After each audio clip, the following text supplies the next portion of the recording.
It's 6 o'clock in the evening on Tuesday, March 10th, 2026. It's time for our trustee meeting.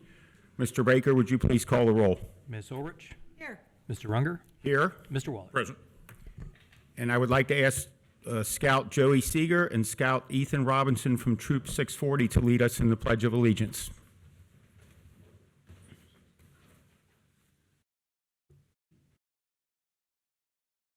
Allegiance to the flag of the United States of America and to the republic for which it stands, one nation, under God, indivisible, with liberty and justice for all.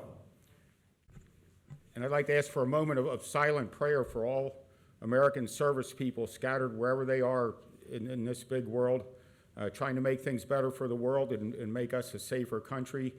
Please keep them and their families in our prayers.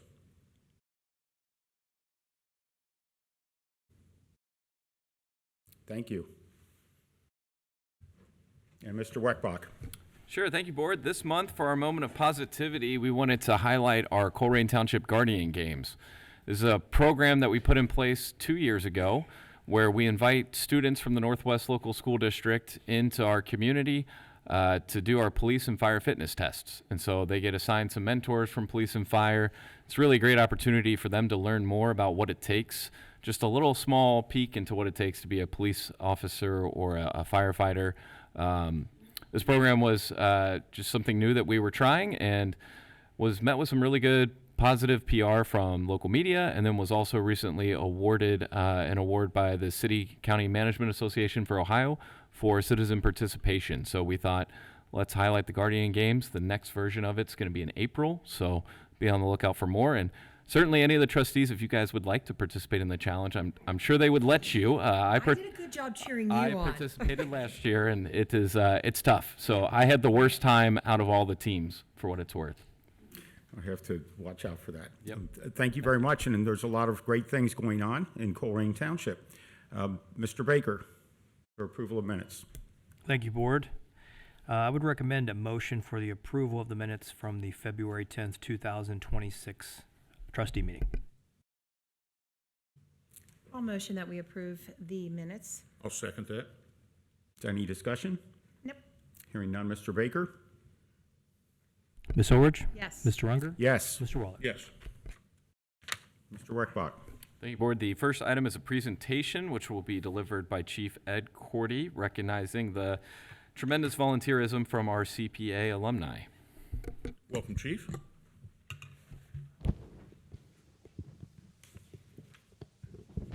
All right, I think it's on. No more lights, okay. Evening, Board. Good evening, everybody that's in attendance tonight. Let's just call it how it is. Citizens Police Academy is a tremendous, not only help for our department, but the amount of work that they bring to us it's top notch. There's hundreds of hours that are submitted, and that are there's things that seem mundane and difficult to us that they're able to come in and do for us to be able to help us along the way. This group of folks that we have behind us in the group that is not able to help us like this group is it's a pretty wonderful program that we've had hundreds and hundreds of people have gone through. It's been in existence since 1998 as a member of the CPA and someone that instructed the CPA for about 12 years. It's a pretty fulfilling group to be able to hang around and to be with. So for years we would submit and we would get a president award through the federal government, and we would submit the volunteer hours of our Citizens Police Academy, and we would get this award and we would get received and we'd be able to present it to them. That stopped years ago. So because of that, we wanted to bring it back, and it's something we recognized last year, but this year we went a little bit further and got some awards for them, for us. So I'm going to turn this over to Lieutenant Penley, and he's going to present the members and their volunteer hours for what they were able to contribute for the year of 2025 to the police department. So as a whole, the group has collected 2,632.25 hours of service, volunteer service to the department, and help us with those needs. So each one of the categories and such. Jamie, you want to come over and...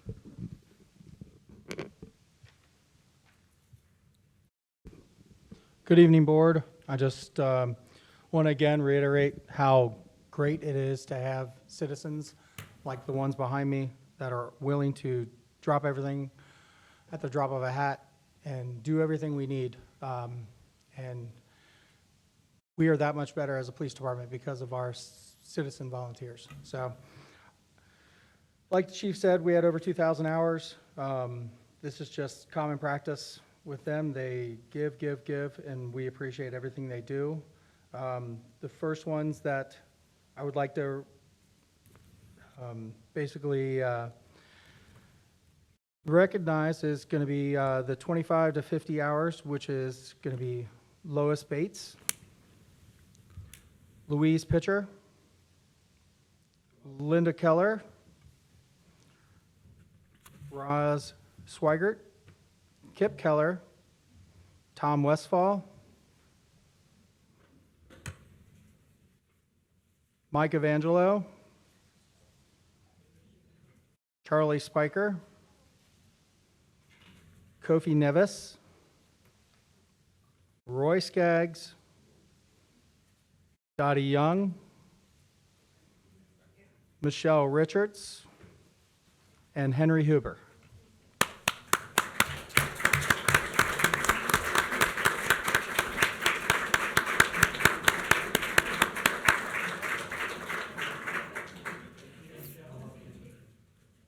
I think that this group, every time we have an event, they are all there in full force. If it's the fireworks, the police golf outing, I just am astounded how hard and how for every event you guys are there.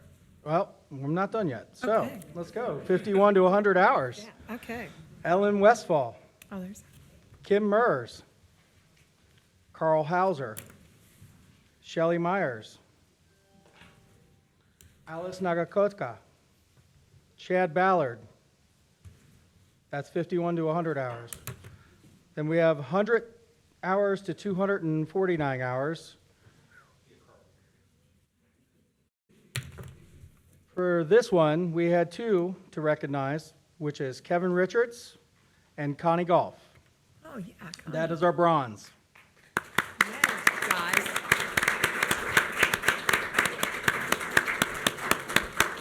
Our silver is 250 hours to 499 hours. Wow. And that is Miss Brenda Lee Evangelo. Oh, yes, Brenda Lee.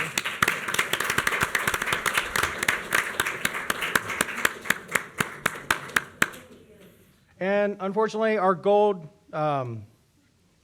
representative could not make it due to illness, but it is with 500 plus hours is Marion Whiteman. Oh, wow. So, again,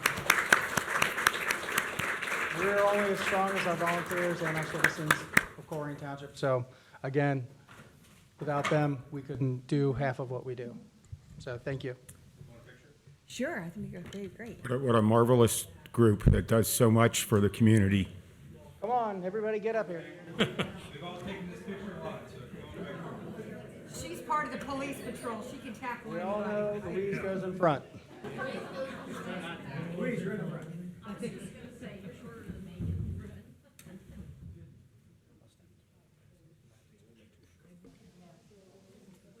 What's it do for me? Move over one step so we're centered a little bit. Here we go. Kathy, move over just a little bit. Chad, you'll be sitting here someday. Hey, Mayor.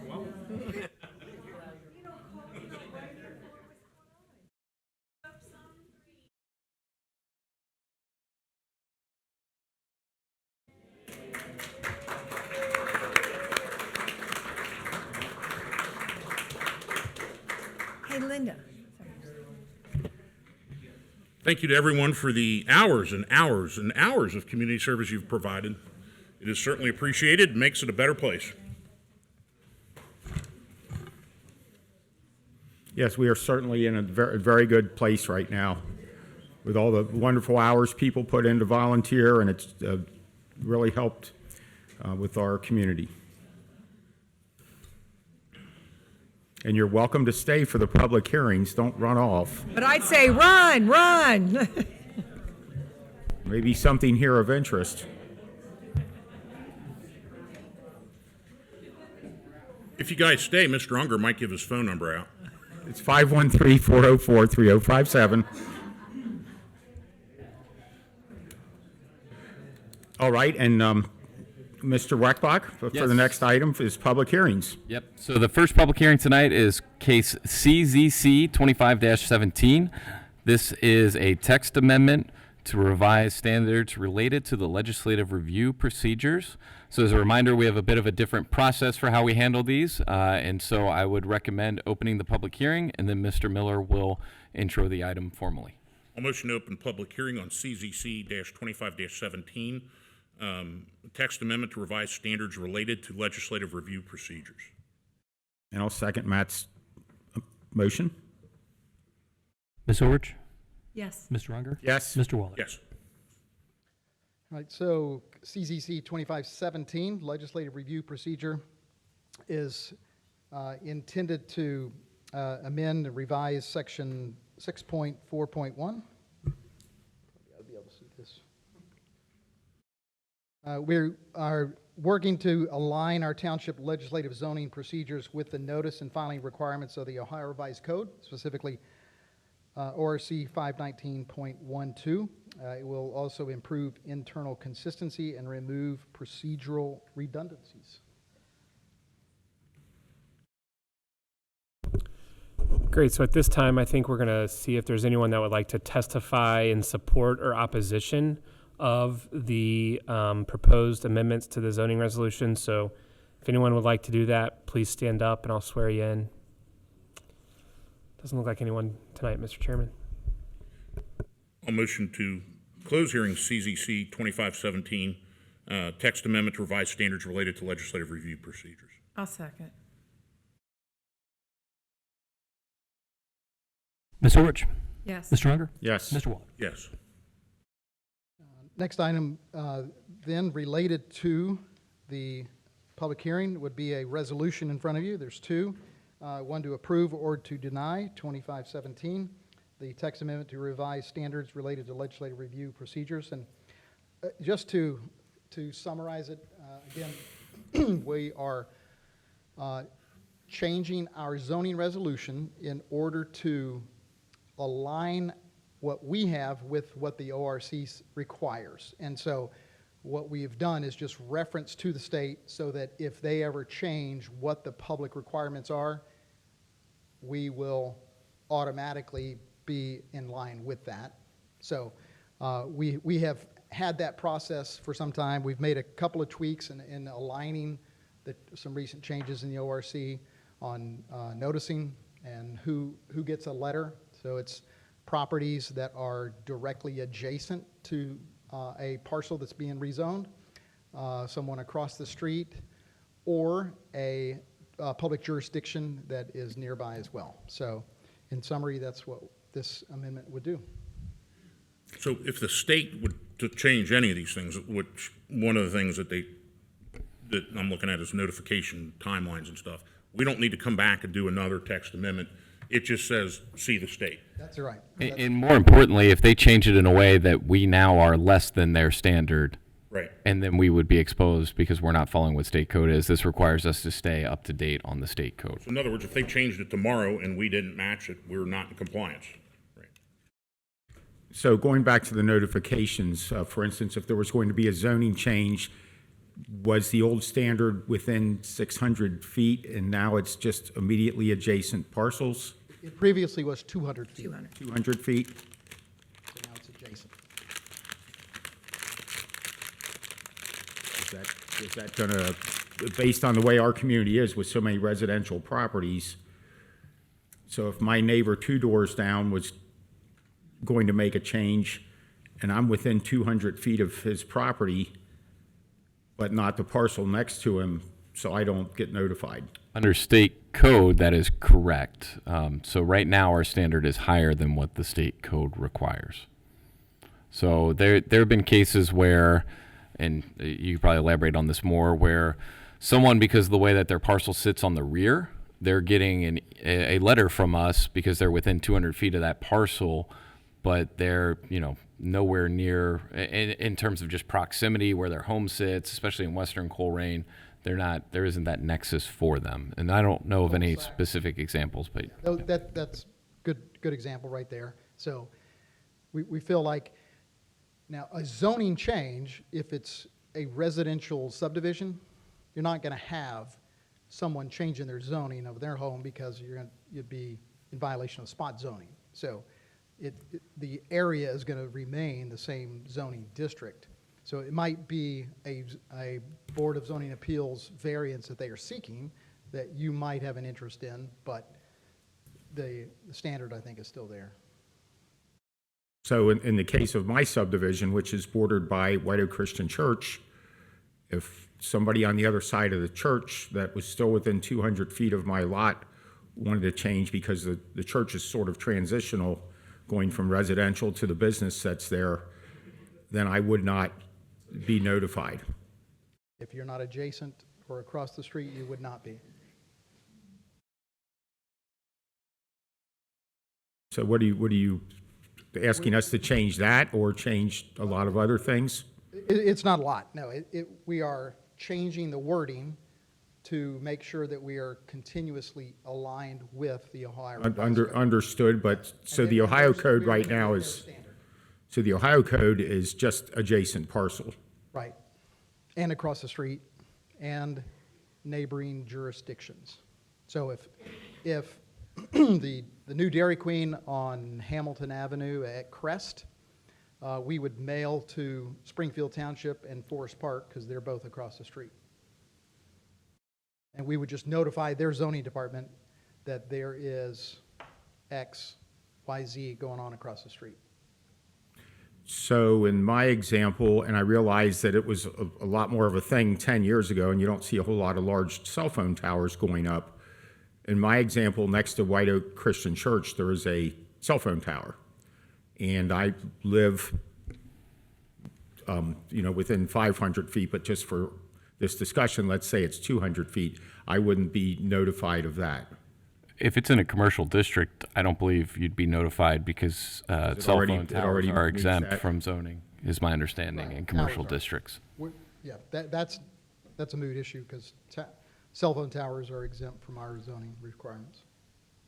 So while this would cover everything else, that's the one you've highlighted. So we could come back and change that one if this blanket passes. If we wanted to make it more stringent, we could. I'm just concerned about the notification because, with what we had going on last summer up on Old Colerain, some of those parcels weren't adjacent to Wawa. That is correct. And I realize they all learned about it the right way, but in the future, if that was going to happen, then, of course, that parcel was already commercial, wasn't it, when Clyde was there? We were amending it by adding in the other parcel that was south on Colerain. We were pulling it into the planned district.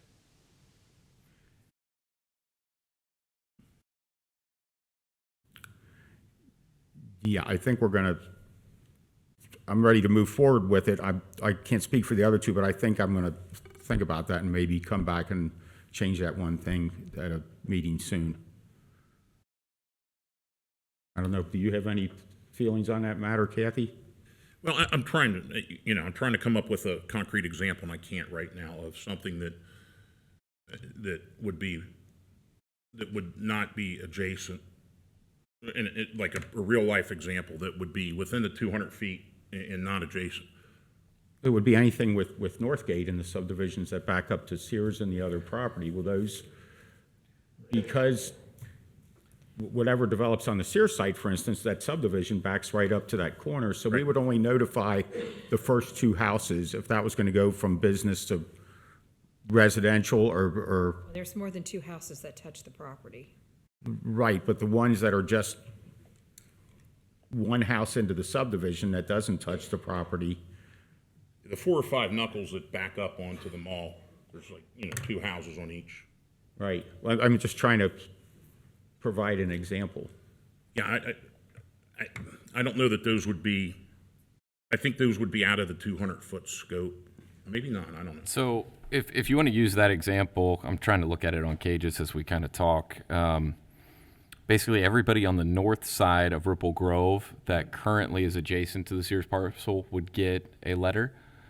Under the old, under the 200-foot rule, anybody on the south side of Ripple Grove would also be getting a letter.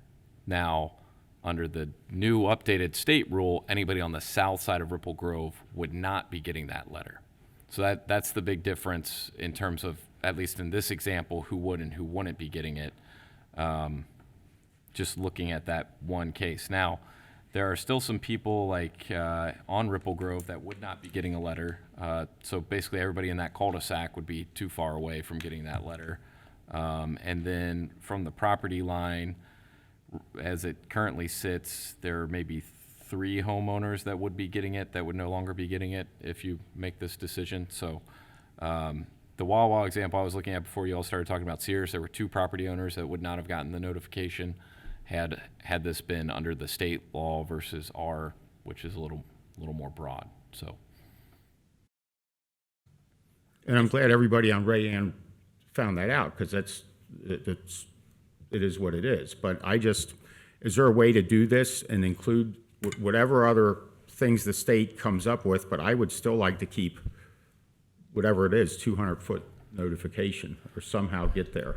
Yeah, I mean, one option is if you deny the case, then it would remain with what's the existing language across the board. And then let's say the state does the opposite and makes it a lot more expansive, then we would be out of whack, but that would be something we would have to address at that time. I'm not sure what other changes in the code are really being contemplated outside of the mailing notification. Is there more than just the mailing notification? And it's the ongoing changes. Right. Right. And the amendment process, or the repeal process by citizens, as we've seen that a handful of times, that language is still only clarifying language that says the process will follow the Ohio Revised Code. And I don't think we have any choice in that. The state sets that. That is correct. But our zoning resolution right now says it's the 15% versus the 35%. So the changes that are proposed reflect so that's one where our resolution would be lower than the state law requirement, and so we would be out of whack there. Okay. So it's not the only change, to answer your question, Mr. So to those watching at home, we don't talk outside of meetings. That's why we're having this discussion. But I did just think of something else. When we changed our zoning code a year and a half ago concerning group homes, which was a huge issue, if the state comes in and says no Colerain or no anybody that put group homes in the type of district that we put them in, and if that would change, I certainly would want to at least go with the 200 feet if the state was to change something like that. So Yep. my inclination right now is to, follow what the state says, but have a special rule for Colerain that says we stay within the 200 feet. So I'm going to motion to approve CZC 2515 text amendment to revise standards related to legislative review procedure, with the amendment that the notification procedures be, the language be added, that it be 200 feet Minimum? minimum and or adjacent. I don't think an adjacent would. So if maybe the cleaner way of describing this would be approving as it is without the change that is subpoint D3. But I still want the flexibility that if they come out and have a wild thing that's passed and change it to 1,000 feet or something, that we don't need to come back with another text amendment, so we're compliant. Not that they would do that, but if we're going to go to this, if our motivation is to change it to remain consistent with the state so that we don't have to come back and change it over and over again, I want to have language in there that says, hey, if the state changes it to a considerable degree, then we will too. A minimum 200 feet. Yeah, so- If so it gets the- bigger than that, that's fine. The language says notification shall be given in accordance with section 519.12 of the revised code. And then and it says, in addition to the notification required by the revised code, township mail notice to all properties within 200 feet. So I think the way, if we strike basically what's proposed, we would still, I think, resolve your issue, Matt, where if they bump it to 400 feet or Right. 600 feet, we would still have the first sentence there that says notification shall be given in accordance with section 519.12. So I think the proposed motion would work fine and protect against what the Strike discussion has item been. D. Strike, Well, no, it would be, D3, you would remove the strike through of the language. I believe it would be D3 and C5 are the two Put spots. the law director on the spot. Is Mr. Weckbach correct? That's right.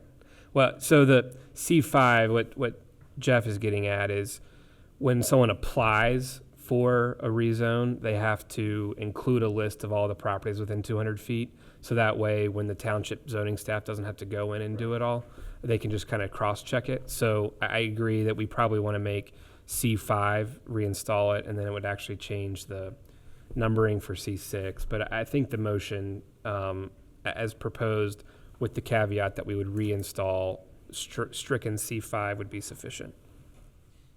Because it's really, this is a recommendation, right, from zoning commission. So you guys can modify that as little or as much or not at all. So I think, the motion to adopt or approve the recommendation with the two modifications on C5 and D3 are sufficient. So I've made that motion. It has not gained a second, so. Well, I mean, if you make the motion for D3 and C5, I will second it. Yes. Okay. And then the discussion would be as the law director has stated. Right. And understood by the three of us. I just wanted to make note, we don't rely on residential submissions, on the applicant's submissions of whoever's within 200 feet. We want to ensure that we're doing it properly and nobody gets missed. And so we have a very simple process, and so that's what C5 is about. But you can leave it in there if you'd like, but we don't require that. I think to keep it consistent, Yeah, I think that's right. Yeah. I just want you to know, we do our own process so that we're accurate. Okay. Ms. Ulrich? Yes. Mr. Unger? Yes. Mr. Waller? Yes.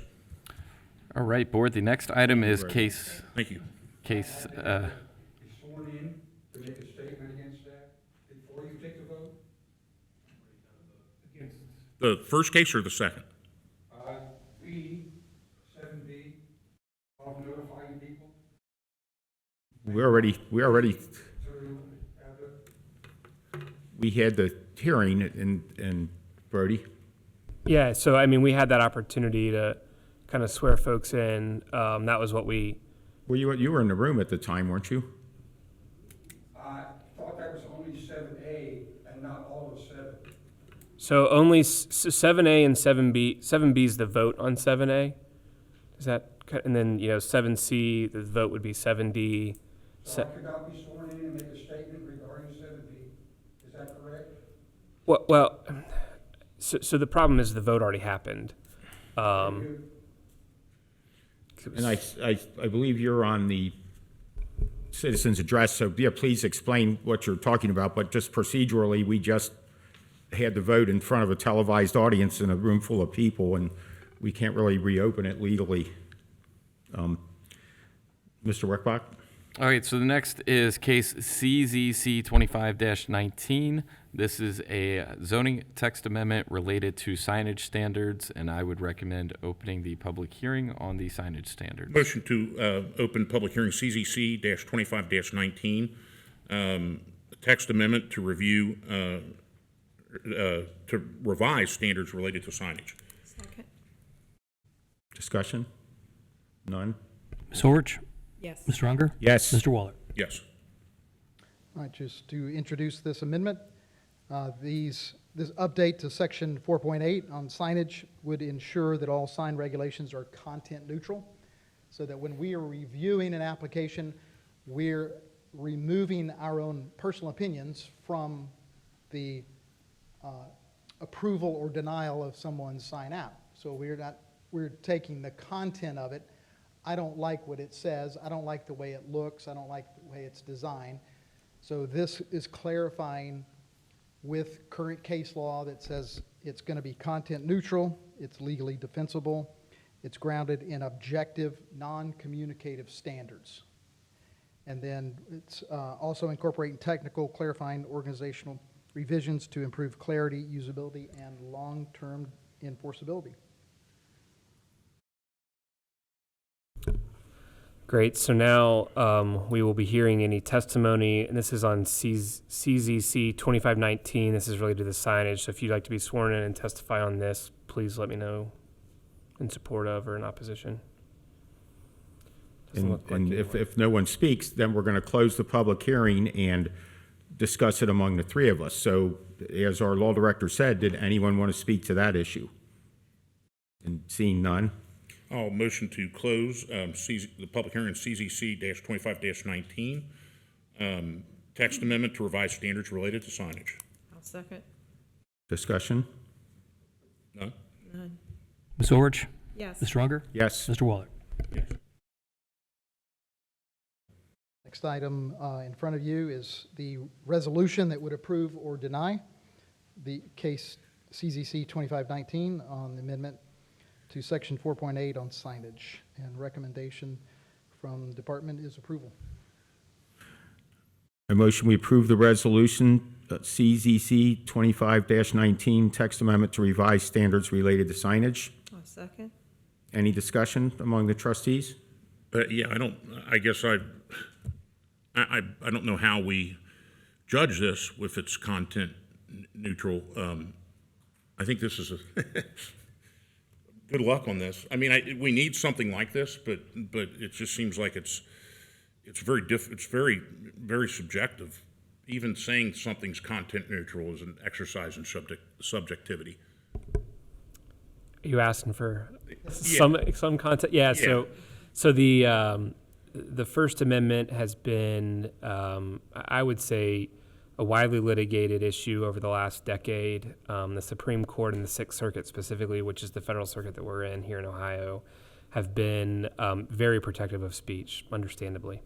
And as the government, we are bound by the First Amendment and the protections it affords to our citizens and residents here in the township and the businesses in the township. And so essentially what the courts have said is, man, you can't really look at something and see if you like it or not and then make a decision of whether it's speech or protected speech or prohibited speech. And so we are able to put in, what are generally kind of called these time, manner, and place restrictions of, hey, here's the signage size we allow, here's the zoning districts we permit them in, and things like that. But I agree with you. It puts local governments in a difficult spot. We've worked with the zoning department on this to get to where we feel it's very legally defensible, and hopefully gives the zoning department staff guidance. But we have conversations probably, I don't know about daily, but at least weekly about these sorts of things and making sure that we're looking at things correctly. And David and his staff do a really nice job and are really well trained in that. But I think you're not wrong, Matt, that it is can be difficult sometimes, but we want to make sure that we are affording all of our residents and business owners the protections they're afforded, but making sure that we have a beautiful township as well. And so that's what these are really designed to do. So it could be literally a sign that offends 57,000 people in Colerain Township, but if it's the right size, the right placement, then it's... Yeah, it depends how it offends them, I suppose. But yeah, in general, that's right. Now, generally, that can be self-correcting. That's right. That if somebody has that sign up, their neighbors quit talking to them, and nobody has anything to do with them or something like that. But it's a very difficult, because there are signs I've seen that I've been offended by, and it's like I can't do anything. That's right. Because it's a free speech. And free speech is a protection from the government, not a protection from corporations or companies or things like that. I think that's a point that's sometimes lost on the First Amendment. I think you're spot on that the First Amendment protects against government intrusion, so government regulation.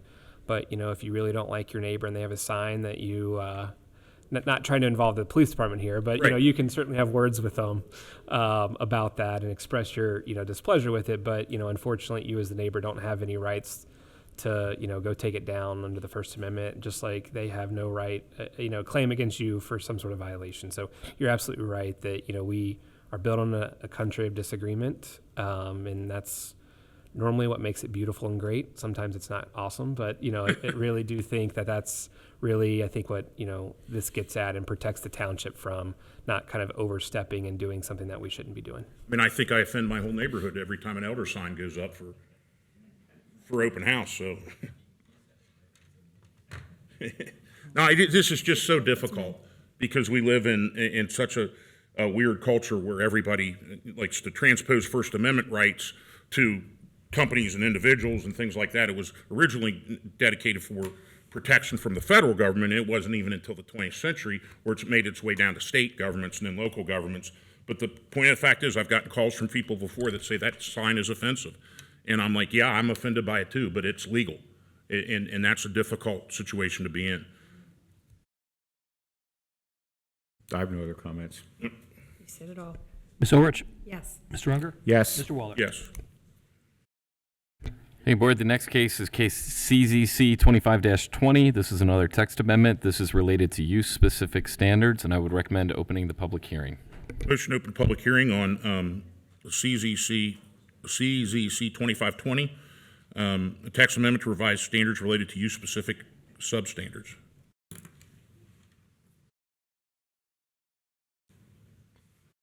I'll second. Any discussion? None? Ms. Orich? Yes. Mr. Unger? Yes. Mr. Waller? Yes.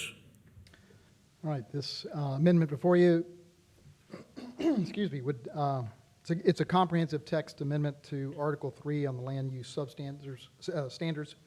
Mr. Unger mentioned earlier that it's been probably a year and a half ago when we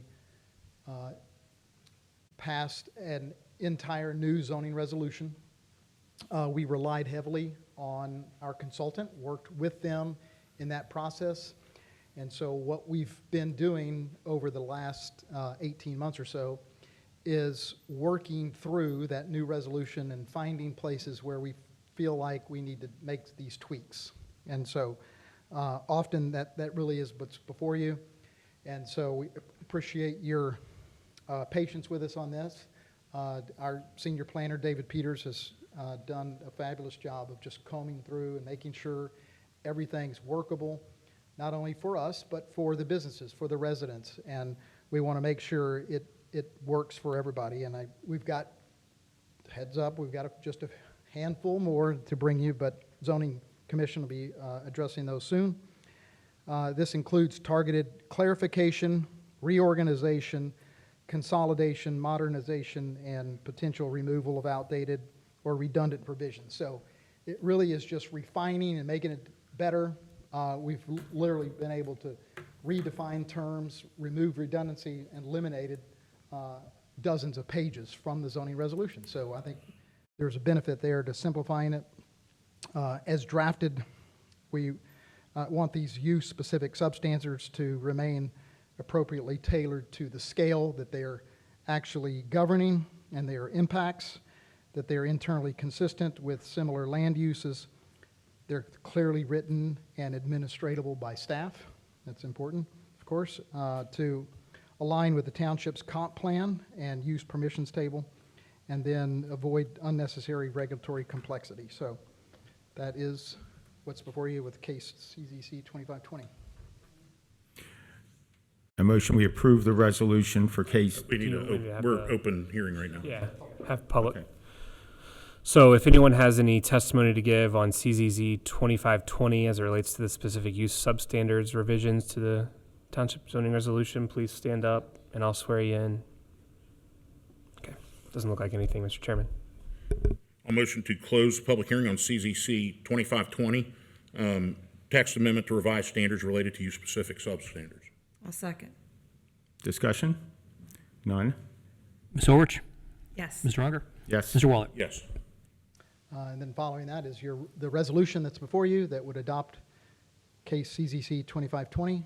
You have adoption or you can deny the passage, and so recommendation is adoption.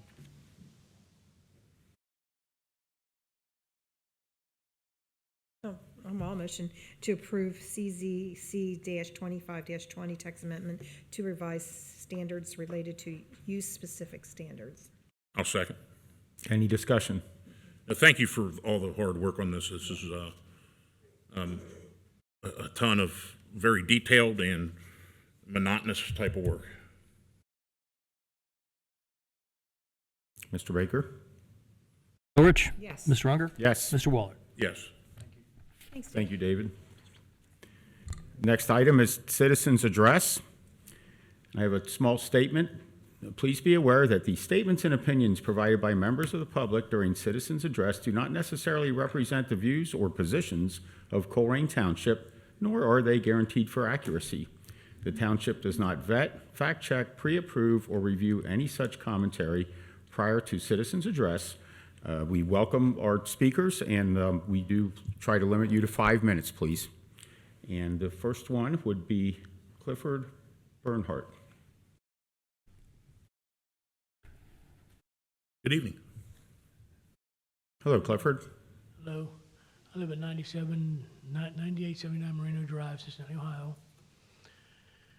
And I have been seeing situations that people are confronting me about people parking in cul-de-sacs, blocking off fire lanes and getting out of driveways, particularly on November and October. They say they sticker them, then they just move them, then they sticker them again. One of them had 17 stickers on it to move them, but they just keep stickering them. They don't ticket them. Automobiles. Automobiles, right. Okay. Parked in fire lanes everywhere else. You can go back out of a driveway, you have to watch cars behind you, beside you, blocking the road, getting out, park by the park stop signs and all that. And my brother's concerned about that because it makes it hard to get in and out of the cul-de-sac. And on Merino Drive there, it's like a racetrack down there. On what street? Merino. Marino, okay, sorry. They have, what they have is they have school kids that are coming out. They're doing 60, 70 mile an hour down that street. It's ridiculous. You got kids playing on the side of the road and stuff. So I think that should be addressed some way or another. It's gonna kill somebody sooner or later. Thank you. That's about it. Our police chief's here. You can talk to him about it because he would be the person. Yeah, he will address that during his administrative report. Our chief's here. He'll address that during his administrative report. Well, thank you. Thank you. Very much. Diana Herbie, representing Waycross Community Media. Good evening. I'm not a resident of Colerain Township. I live over in Forest Park, but I am representing Waycross, and I had the privilege to be here last year when our then board trustee chair, Joe Orndorff, stepped down after 45 years. And I was selected to be the new chair. And I thought it would be a good idea to come back and give you and your residents a recap of all of the coverage that Waycross has provided to your residents about events in Colerain Township and in the Northwest School District. So in 2025, Waycross Community Media connected the residents of Colerain Township to the local government with 78 different programs, including a live election forum, so that residents could learn about the candidates for trustee, talking with Colerain Township programs that gave residents a behind-the-scenes tour of one of your new fire stations, and also to introduce new staff, 9 different concerts that the township has hosted for the community, 2 Chamber of Commerce events, including a leadership breakfast that included township department updates, and coverage of special events like Memorial Day and the 4th of July Spectacular, 11 short highlight videos after trustee meetings to give residents a quick 1-minute connection to what was going on in the township. But the largest number of programs in 2025 was 54 coverages of meetings. And actually, that's more than 54 meetings because some of those coverage programs included 2 or 3 meetings that occurred back-to-back on the same day. And we're very fortunate to regularly hear from residents who watch the meetings and count on this coverage to know what's happening in the township. And we appreciate the township's commitment to making sure that these programs are available to your residents. Actual coverage, however, in hours is even larger because many of these programs are aired live but they are later recorded and they are re-aired multiple times on multiple different media outlets. In addition to the cable television coverage, residents can also access recorded programs online and also on other media outlets like YouTube and TikTok. They also have access to Waycross Community Media's access to the Northwest Local School District.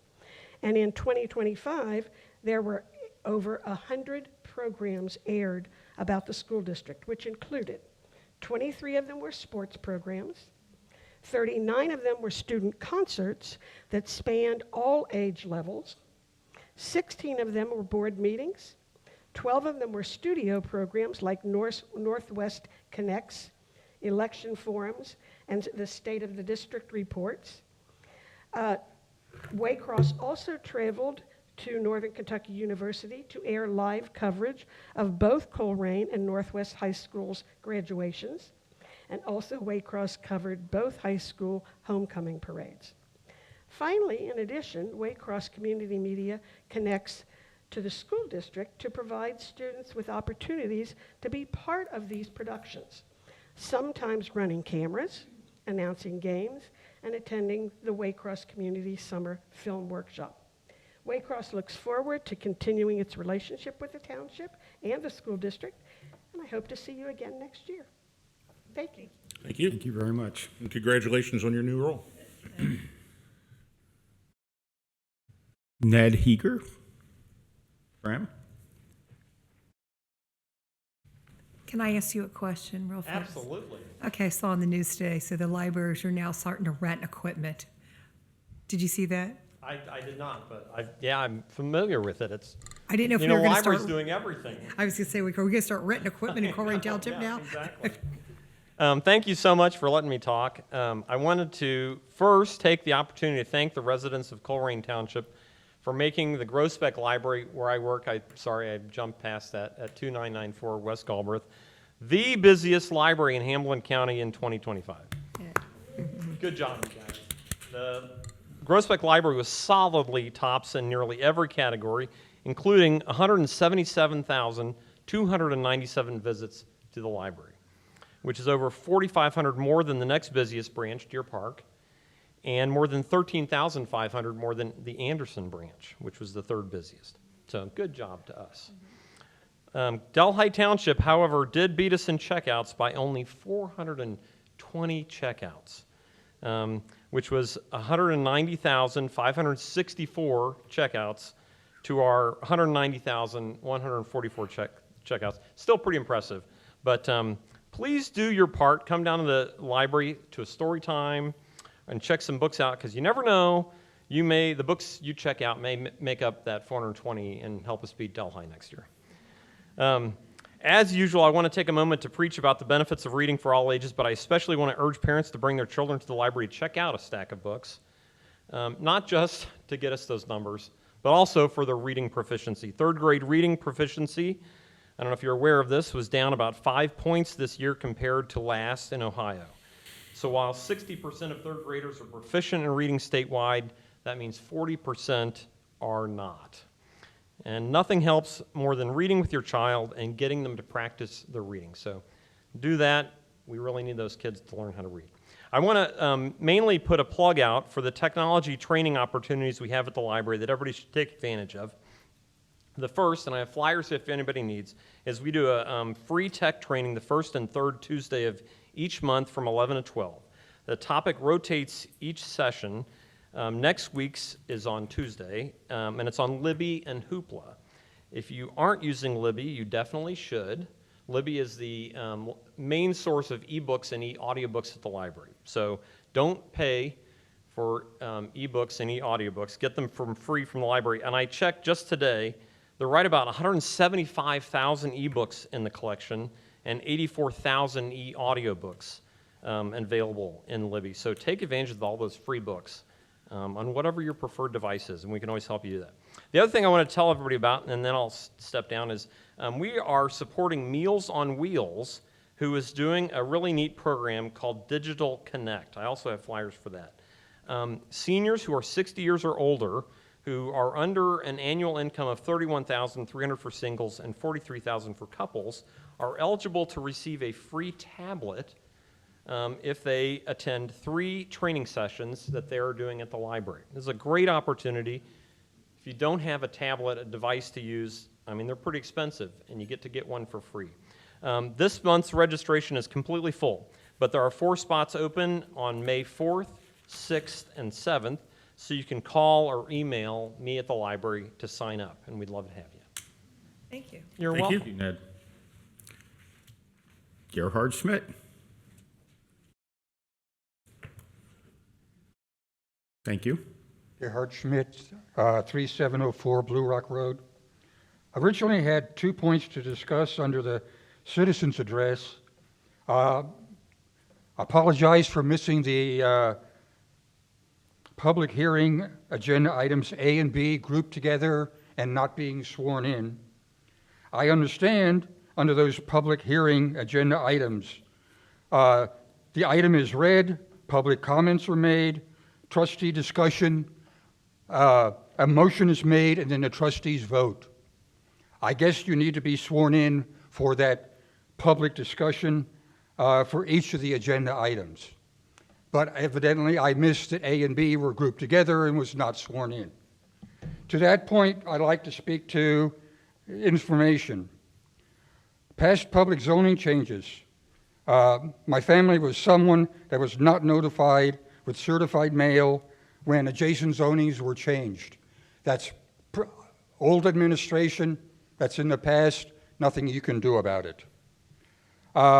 Basically, this reduces the people who are notified by mail, reduces the cost of some certified mail and some administration cost. But why notify fewer people? You could restrict that by some information.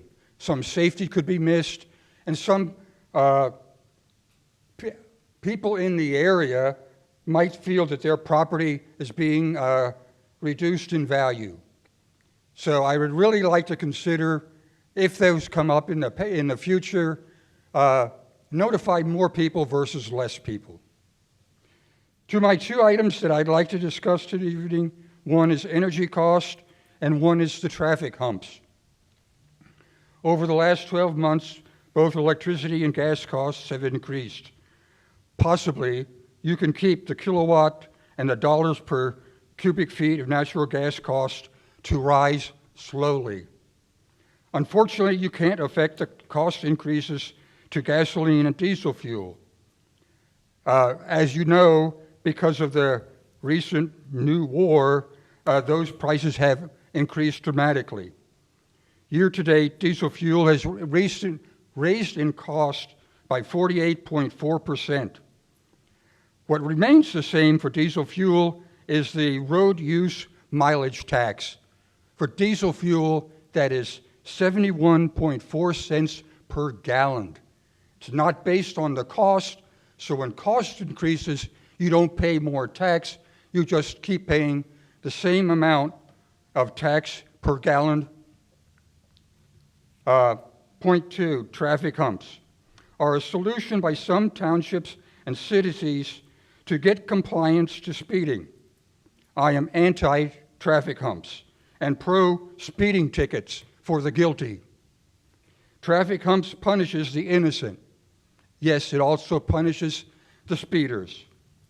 Everybody has to slow down. As an owner of a vintage vehicle, 26 years old, and get 54 miles per gallon, it's a diesel, I am opposed to traffic humps. Please minimize traffic humps in Colerain Township and rather punish the guilty by giving them a ticket. Thank you. Thank you. Thank you. And those are the 4 slips that I had. Did anyone else wish to speak during the citizen address? And seeing no one, we will move on to the next item. Mr. Weckbach. Yes, Trustee Unger. The fire department is excused tonight. They are actually down defending their accreditation process. That's the final step for them, so that's exciting. So we'll start this evening with Police Chief Ed Cordy. Welcome back, Chief. Thank you. For the month of February, the police department responded to 326 calls for service, puts us over 7,100 calls for the year, and for the month, that was about 19 calls per day. We're looking currently at just over the first 2 months at an 8% increase in calls for service compared to 2025. For the month, we conducted 264 traffic stops. We made 85 arrests, 11 of which were for OVI. We had 4 uses of force, 3 being a taser and 1 being OC spray. We had 2 traffic pursuits and 2 internal investigations. We look at our impact stats. They had 25 targeted stops, 6 felony charges, 8 misdemeanor. We look at what they seized: 6 firearms, 171 grams of fentanyl, 42 grams of cocaine, and we'll round up and say 75 grams of ecstasy, while having 300 hours of investigative follow-up and conducted 10 search warrants. While I'm not going to get into this a little bit further, I will also say that Impact has spent a large amount of their time in the end of February and almost all of March working on the trying to help locate the runaway Madison Fields. Moving on to our hiring process. Since the beginning of the year, we have hired 4 police officers and expect to have our 5th within the next 2 weeks. We have multiple background checks that we're actively working. Once we have that additional officer in a couple weeks, that'll put us up to 62 officers strong. If we talk about Northwest Local School District and our contract that we currently have, the contract expires at the end of the school year in the summer. We've already sat down with the school district and working on the new contract, and what we have in through our meetings and what's going to be brought to the board here, their board, and obviously this board as well, is that they're agreeing to add an additional canine officer to the already growing area. This standalone officer is going to be a floating canine officer that's going to bring a one-of-a-kind unit to our school district. This is going to be a dog that is going to be certified as a marijuana and THC vape dog, as well as a firearm dog. But this is 2 things that is incredibly important as we talk about juveniles. There's 2 things juveniles are not legally allowed to own: marijuana and firearms. So if we talk about recreational marijuana, you have to be 21. You talk about CCW, you have to be 21. So having both of those and having this resource in our school district is going to be a trendsetter, and it's pretty exciting that the school district is right there in the steps with us. So having this additional officer being put into this contract that we're working through with them is going to put us at a total officer count of 70 officers. Again, that is 8 short of where we need to be. And unfortunately, I've stood here and told you that we had to really take a step back after the last 2 levies, and this is exactly where we're feeling it. I hope to have by the end of the summer another maybe 2 to 3, but realistically speaking, that's kind of where we're at. We're going to have to start all over again with another process and continue to keep pulling and go from there. So to get this 8 total that we're hoping, or that we're short, I don't know, it's probably going to take us 2 years from when our levy passed to be able to actually hit our true officer count to where we can start enacting the things that we talked about that we could bring to the department with the passage of that levy.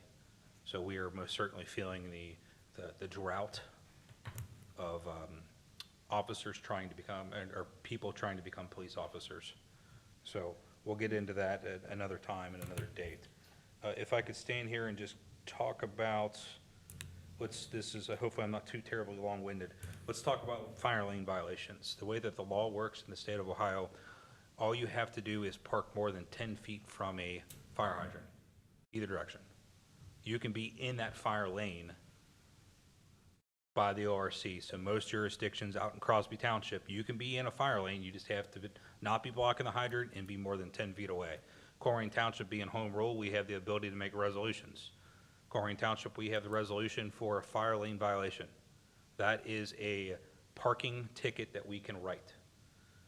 If you are blocking, or if you're in there, we can argue and we can tow the vehicle pretty easily from that. If we're looking at cul-de-sacs and some of the different things like that, there are parking tickets that you can write for that, but our first response is always to ask the person to move their vehicle and have them move before we write the tickets, because compliance fixes the problem now and in the future than it does writing the tickets. Blocking driveways, and that's another thing that's a very difficult one. There is a law that allows us to immediately remove a vehicle from a driveway if someone parked in your driveway, and it's blocking your egress, ingress. But that's, again, it has to be completely in your driveway, blocking every aspect of that for us to take action. If a vehicle is slightly overhanging the skirt of your driveway, that's not going to be enough for us to be able to remove the vehicle. Again, we're trying to find the individual and kind of go from there. Overtime parking or being a vehicle on the street for too long, that's another topic to kind of hit based upon what was said earlier. The state law requires 48 hours the vehicle has to be moved. I didn't say driven, I said moved for a reason. So in other words, if your disabled vehicle is out there in the middle of the road and it has valid tags, all the tires are up, and I have no idea or reason to believe that the vehicle is inoperable, and you push it 5 inches, 2 inches, 1 inch, that is enough, according to law, for us not to do that. This was a big topic years ago about officers marking tires. We would mark a tire, chalk, whatever. It actually, and Brody backed me up, that became a conversation about a Fourth Amendment violation. So this is a big thing, that's a big topic that's been hit on for quite some time. This is what Henry Boyd does at his finest and backs us up. We actually give a little bit more. We give 72 hours typically, knowing we can take action at 48, but we tend to get 72 hours on that. A very common thing in Colerain is individuals have their house, but they have a fairly short and shallow driveway. They will have 4 or 5 different vehicles, and they will park their vehicles on the street. Sometimes not in their own driveway, only on the street. That is incredibly common. That causes a lot of our problems in some of our neighborhoods, especially as we get closer to cul-de-sacs, because now you have another 2, 3, 5 houses down in the cul-de-sac that cannot park directly in front of their house. Again, it causes the problem, and I think we can all understand why. So overtime parking, again, requires 48 to 72 hours, depending on how the officer involvement is.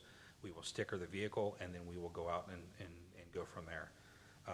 Again, I went over the other topic of being just the removal of vehicles and how we can remove those vehicles. Did I miss anything there on that? Any questions on any of that? So you're not allowed to mark tires. Can you make a mark on the asphalt pavement? It's more important to know where the vehicle is in relation to that. So the reason why it was excellent to be able to do marking tires, I could take my pen and just mark it at the 6 o'clock straight down, and then I know the vehicle did not move. Chalking was the same way. So if we just mark that vehicle right there and you mark it there, as soon as you get close to the tires, it can easily, they start having the conversation again of a improper search of the vehicle. Fourth Amendment. It's So ridiculous. you couldn't draw a line behind the front bumper and behind on our pavement. Trust me, we all agree with you. That's fine. It's interesting to know that's a law. We don't write laws here. We enforce laws. So perhaps after your time, you could have another conversation. Okay. Yes, Okay, that's talk fine. quite often. Always keep the conversations going. I did get a call this afternoon from a resident who I do not see here in the meeting. Down at the Goodie Shop on Harrison Avenue, there are problems with traffic backing out into the street, waiting to get to the drive-through.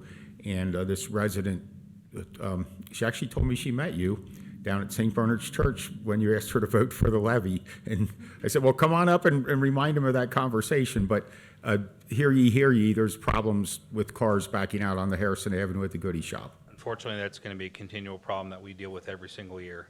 Right? And I she's don't just know if concerned somebody's going to get clobbered down there. I don't know there's a good answer for that, unfortunately. And just to let the public know, our new canine officer at the schools is paid for by the schools. Yes. Yes. Yep. So I was excited to hear about that. I think it's going to be incredible. We think that the canine will be a donation. So it's I actually wrote that, but I didn't say it. The Matt Haverkamp Foundation is willing to take this on and let this is outside of the normal umbrella of which they do. They usually do patrol dogs, but they heard what we were trying and what we wanted to do and very quickly supportive. Been very supportive, former Colerain Township residents, I believe. Everybody on their board came from Colerain. They're in green now. And it's a night and day difference where this board is in relationship in our relationship with the school district from what it was 10 years ago. It's night and day. I can only speak to what we have now, and everything's great. Yes. I'm familiar with both ends of it, so I think the relationship sounds like it's really going well. And I know that you meet with the school district on a regular basis, and we do consider what the school district has to say in all of our decisions that affect both of our groups. So, any other comments for the chief? No, thank you, Chief. Thank you. Thank you. All right, the next administrative report will be delivered by Assistant Administrator Mays.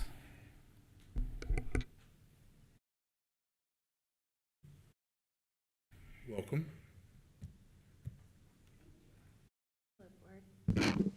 Oh, it's on already. Good.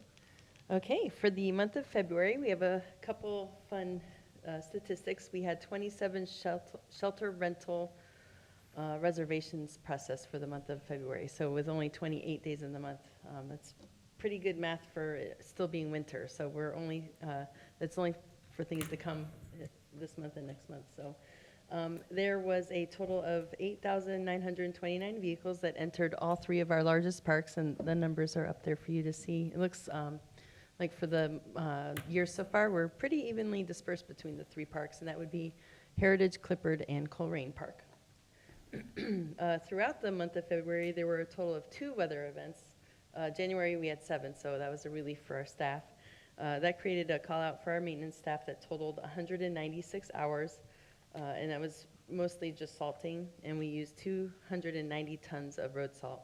And just for fun, I did the math, and that's equivalent to 48 African elephants, in case you were wondering. Okay. So that's a lot of elephants. Yeah. In preparation for spring, crews spread over 600 pounds of pre-emergent chemicals. This chemical is applied before anything grows, so it kills the seeds so that the weed doesn't sprout in the springtime. So 600 pounds of that was spread over the month, which is a lot of work. Litter, we had 12 signs that were picked up by our litter crew, 148 bags of trash, 15 shopping carts, and 3 tires. So busy, busy. Any questions? There's 4 shopping carts at the Valvoline on Colerain right now. I just saw it as it came in. Yep. Thank you. Yeah. We'll let the Yeah. crews know. The litter pickup program is critical. These past 2 weeks, I do have a day job. I have been down through Cincinnati a lot lately, and it's very sad, the state of the city. There's graffiti everywhere. There's litter everywhere. I don't know what they talk about at their council meetings or if they ever have folks come up and complain about it, but that particular program that we have here in Colerain, which we have a crew that will go out and spot pick up litter areas, and to our employees who do that, and to our volunteers who do that at our interchanges, don't think your work is unnoticed. I'm in Cincinnati a lot, and it as a longtime 4th generation Hamilton County resident, it's really sad, the condition of the city of Cincinnati. If any of you are watching, please do something about the graffiti and the litter that's everywhere. Thank you for what we're doing here in Colerain. And I think they were busy today talking about something else. yeah, they're About the mass shooting, so. yeah. It's just, we couldn't be in 2 more different worlds, and we share a common line with them. We take guys out there in East Price Hill at least twice a month to just clean up around, and it's a significant amount The of city trash. has the resources. They could go clean up a lot of this stuff. I don't know how else to reach them, but use this seat and this gavel and look in that camera and hope that one of them might be watching. It's just really gotten bad. It's just graffiti town. I don't know who the mayor is. It must be that guy with the green paint that's up there on the overpasses down at I-74 and 75, because it's certainly not anybody at City Hall. You're doing a terrible job. Thank you. Hopefully they're watching, so. All right, the next report will come from the Development Department, and as a fun fact, an elephant can eat up to 600 pounds a day, which I think was one of our stats for Yeah. pre-emergent. So. Yeah. We get our fun-filled charts. We're playing Where's Waldo on the map, if you can find yourself. So for the, as Ms. Mays mentioned, we have. David, can you turn the mic on? Okay. try this again. We're still in the winter months, and construction, I think, is going to begin picking up. We're getting a lot more permits right now. For the month of February, we had a total of 33 applications of various kinds, 2 BZA cases. The most notable residential permits, there were 24 out of the 33. For the estimated cost of all projects, we had $2,247,288. So a lot of money being spent. The largest is Goodwill, so 6401 Colerain Avenue on the almost furthest southern border of Colerain. It used to be Mount Airy Kroger, and then it was CR Deals, and so Goodwill recently purchased that, and they have begun their renovation of that building. There will be the Goodwill drop-off, Goodwill retail store, and then a job training center as well, and placement. So we're looking forward to partnering with them. Again, that was $1.4 million. That we have 4 duplexes that are being built over in the presidential streets. That's just a total of $300,000, and Gold Star's doing $120,000 renovation.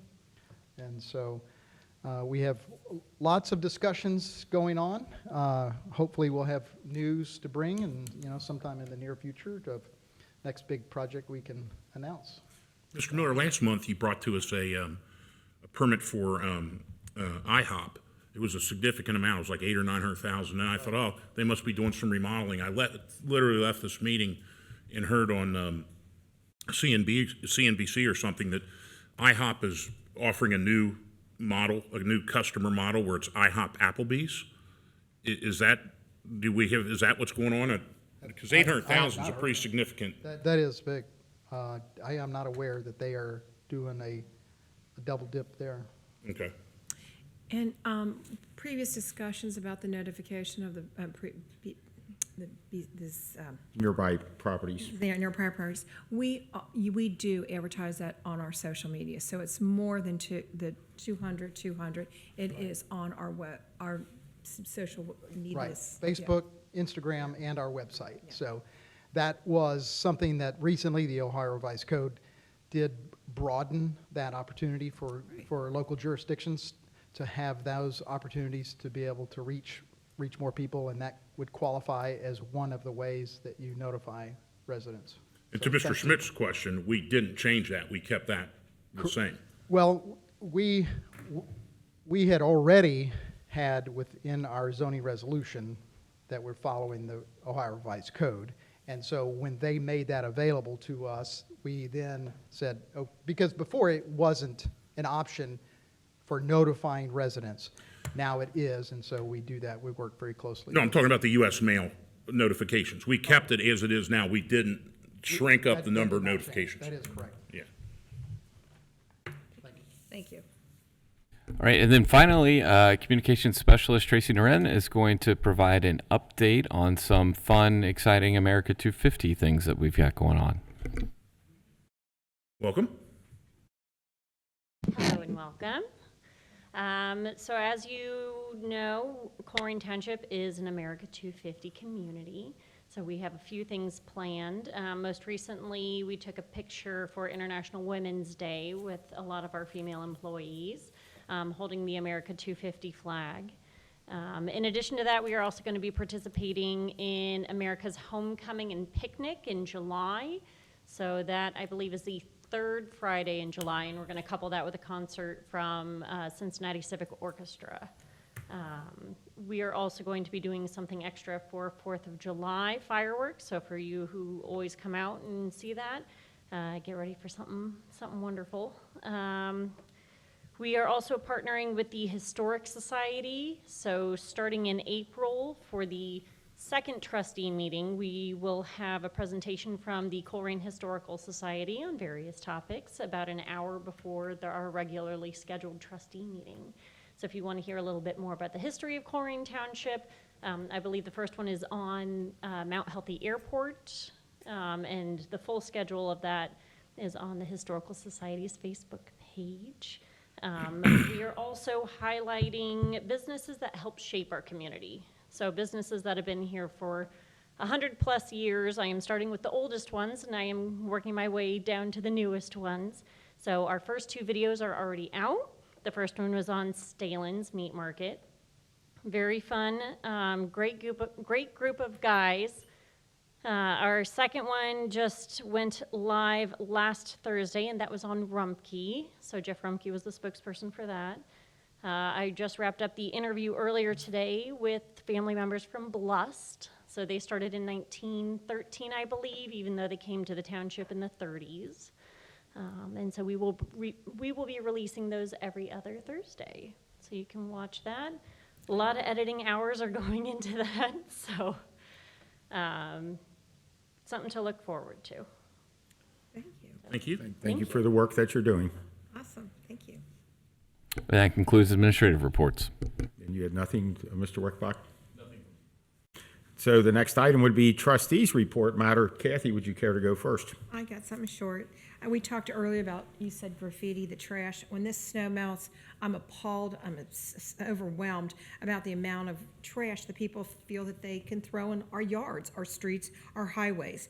Thank you for Pam and George Isford and their group of volunteers with the CCA. I love seeing the green trash back on up and down the highways. I think they're going to be this Saturday at 8 or 9 o'clock down at the Ronald Reagan. So if anybody wants to volunteer.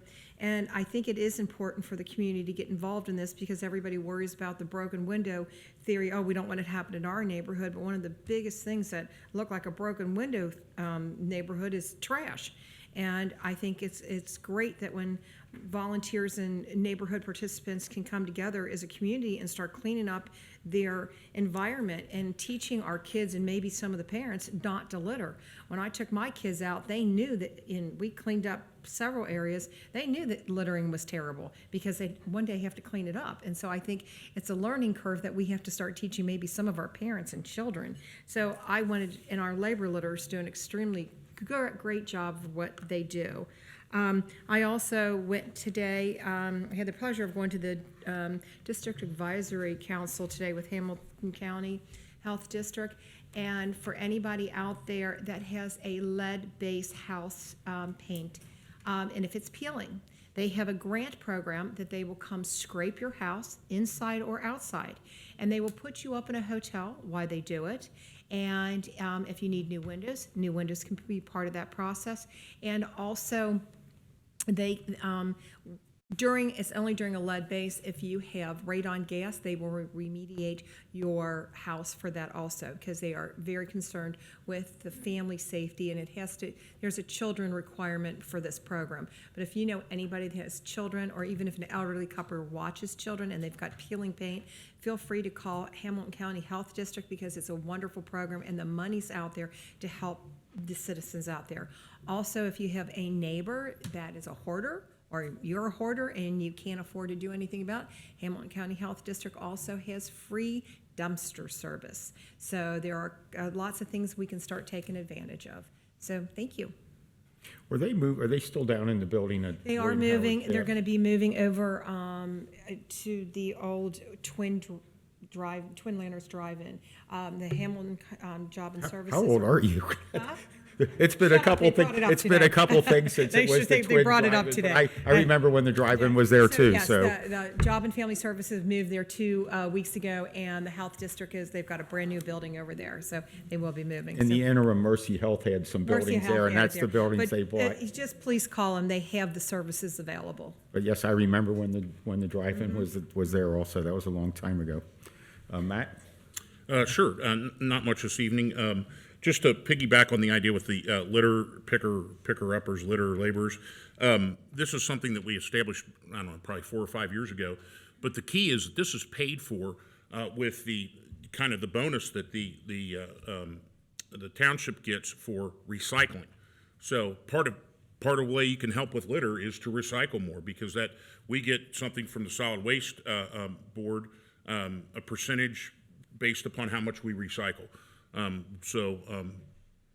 I started here, I didn't really see the need to recycle. I didn't go through much stuff, and I guess now that everything's online, I think I fill up 2 recycle bins full of Amazon boxes and stuff. That helps pay for the people that pick up the litter. So you can help it on 2 fronts. You can help be part of the solution picking it up.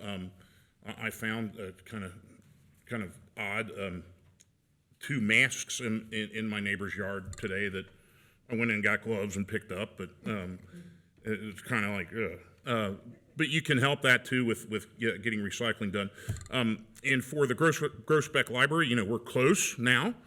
I'm told 3 days to the end of the 4th quarter and to the end of the 3rd quarter in many schools. The reading skills, we do have a tremendous backslide in reading skills during the summer, especially for those in the primary grades. We know that statistically. We know that from studies. It's not a theory. It's as close as we come to a law. And the library offers a ton of great resources just to keep kids reading through the summer. I know it's difficult, that we have a lot of families that have so many things pulling on them with work and things like that. But Groesbeck Library is a significant and fantastic asset for that. It's a real thing. You want your kids to do well on the reading, 3rd grade reading guarantees and things like that. Get them to read as much as they can, and there's absolutely no substitute for it. And Groesbeck Library is set up for that. It's a fantastic asset in our community. And other than that, you've got about a couple weeks left if you still haven't registered to vote for the primary, which is coming up in May. I think April 1st or 2nd. May 5th. May 5th. Yeah, so I guess then it would be April 4th would be the deadline to register. So please take care of that and don't forget. It may seem like it's, people kind of, it's just a primary. It's worth going out to do so. And check your voting locations because there's been some changes in some, especially with mine. I used to vote at Houston Elementary, and the last couple times I haven't because of the constructions and things going on there. So that's about it, Mr. Unger. Thank you, Matt. The comments about America 250, which is what a great time to be alive. I would rather not be in any other place at any other time than where we're at right now. But it's interesting that, at the time of the signing of the Declaration of Independence, there was a subgroup of people out there that thought it was a bad idea and that they preferred being under the boot heel of the British Crown. And sad to say, I think some of their multi-generation descendants walk amongst us. I hope we can all get together and really realize what a great, unique thing America is, and we can celebrate together at the 250th anniversary of the Declaration of Independence this year. I saw something interesting today, and I sent it right over to our Fire Chief, Alan Walls. When you drive a lot, as I do, sometimes you'll see things that fall off of people's vehicles, tools, gas cans, ladders. Today on the ramp, 275 west off of Colerain Avenue, there was a gas tank that had come off of a vehicle, and it was laying in the middle of the ramp. I'm not sure if there was any gas in it. I did let Alan know right away, and he said he'd get somebody out there to address it. Have fun with that, Alan. I try to visit businesses as I can, and I know a year and a half, 2 years ago, we talked about the Phantom Fireworks store. I happened to be going up Colerain Avenue the other day, and I decided to go in. What a nice, clean, well-run place, right, within the same, nearby our fire department, our new firehouse on Clara Avenue. I was very impressed with the manager there, Kara, and I didn't buy anything. When you walk in the door, the first thing she said was, "I'd like to see your driver's license." I gave it to her. They want to know who's in the store because whoever's in that store is taking responsibility for the fireworks if they buy any. They do have quite a selection, nice, clean, well-organized place that is responsible and makes sure that no one underage is in there buying fireworks. Congratulations to the Chamber of Commerce. They put on quite a nice event, February 26th. I think I saw you there, Kathy, did I? And I always give out my phone number at these meetings, which is 513-404-3057. I did get a call about some trash issues over on Royal Glen, which I think you were going to address. You also looked into a burnout house on Regal, just to let the neighbors know the status of that is. It's in its assessment or inspection period. So first inspection was made, violation was found. I believe they have either 30 or 60 days to correct it, and then we'll be back. So we're in that window right now. Right, and a lot of times if there's a burnout house or some type of major damage like that, there can be delays due to insurance, because there's always going to be a debate over what the insurance is going to pay versus what the damages are. The escalating prices of gas and diesel lately, I don't know if we're on a fuel price contract or if that's how that's affecting us. It does vary because the rates will change depending on the deliveries. And so we try to fuel up when it's low, but we go through a lot of fuel. Right. And that said, yes, the international situation has contributed to that somewhat on a basis for a week and a half now, but a part of the bigger problem is in our country, we don't really build new pipelines to deliver fuel. Some of the big refineries, especially on the West Coast, have closed due to environmental regulations or environmental overreach. I don't know that a new gasoline refinery's been built in the United States in quite some time. All those things contribute to the rise in prices of diesel and gasoline and other refined fuels like that. I will give a little plug for an organization called Honor Flight Tri-State. If anybody's familiar with it, they will take veterans, put them on an aircraft, fly them to Washington. You leave at 5 in the morning. You get there. You travel by bus around Washington all day. You look at various monuments. You get on a plane. You come back. You're greeted. You leave at 5 in the morning. You get back at 11 at night. I was a guardian for one of those Sunday, but it was the version of it where you never leave Cincinnati, and it's for older veterans that aren't really in shape to handle an 18-hour day. It was hosted out at Anderson Township at their township building on Sunday, and it's really a phenomenal thing if you have any older veterans in your life and you are interested in such a thing. Congratulations to the big group of volunteers who does that. One of them is a former, I guess, county police officer, Eric Franz, and he introduced himself, and I was just really pleased with the program they put on for veterans. So if you have an older veteran in your life, look into Honor Flight. And I have nothing beyond that, so we'll go to new business. Thank you, Board. The first item of new business will be presented tonight by Police Chief Ed Cordy.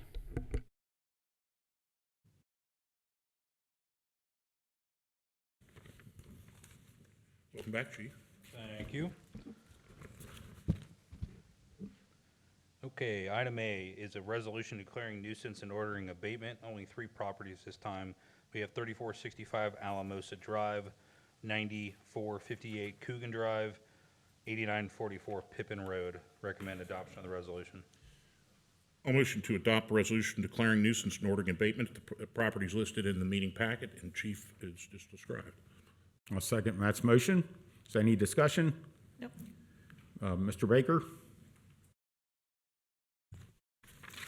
Ms. Orich? Yes. Mr. Unger? Yes. Mr. Waller? Yes. Item B is a resolution declaring a junk motor vehicles at 3087 Lapland Drive. At this address, there are 2 vehicles. First being a 1995 gray and green Dodge Ram. Second being a 1995 white Cadillac DeVille. Recommend adoption of the resolution. A motion to declare junk motor vehicles at 3087 Lapland Drive. I'll second. Any discussion? Mr. Baker? Ms. Orich? Yes. Mr. Unger? Yes. Mr. Waller? Yes. Item C is a resolution declaring a junk motor vehicle at 3095 Lapland Drive. At this address, there is a 2010 gray Chrysler 300. Recommend adoption of the resolution. Motion to adopt the resolution declaring a junk motor vehicle at 3095 Lapland Drive. Second. Discussion? None. Mr. Baker?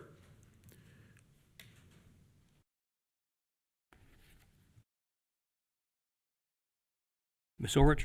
Yes. Mr. Unger? Yes. Mr. Waller? Yes. Item D is a resolution declaring junk motor vehicles at 3269 Lapland Drive. At this address, 3 vehicles.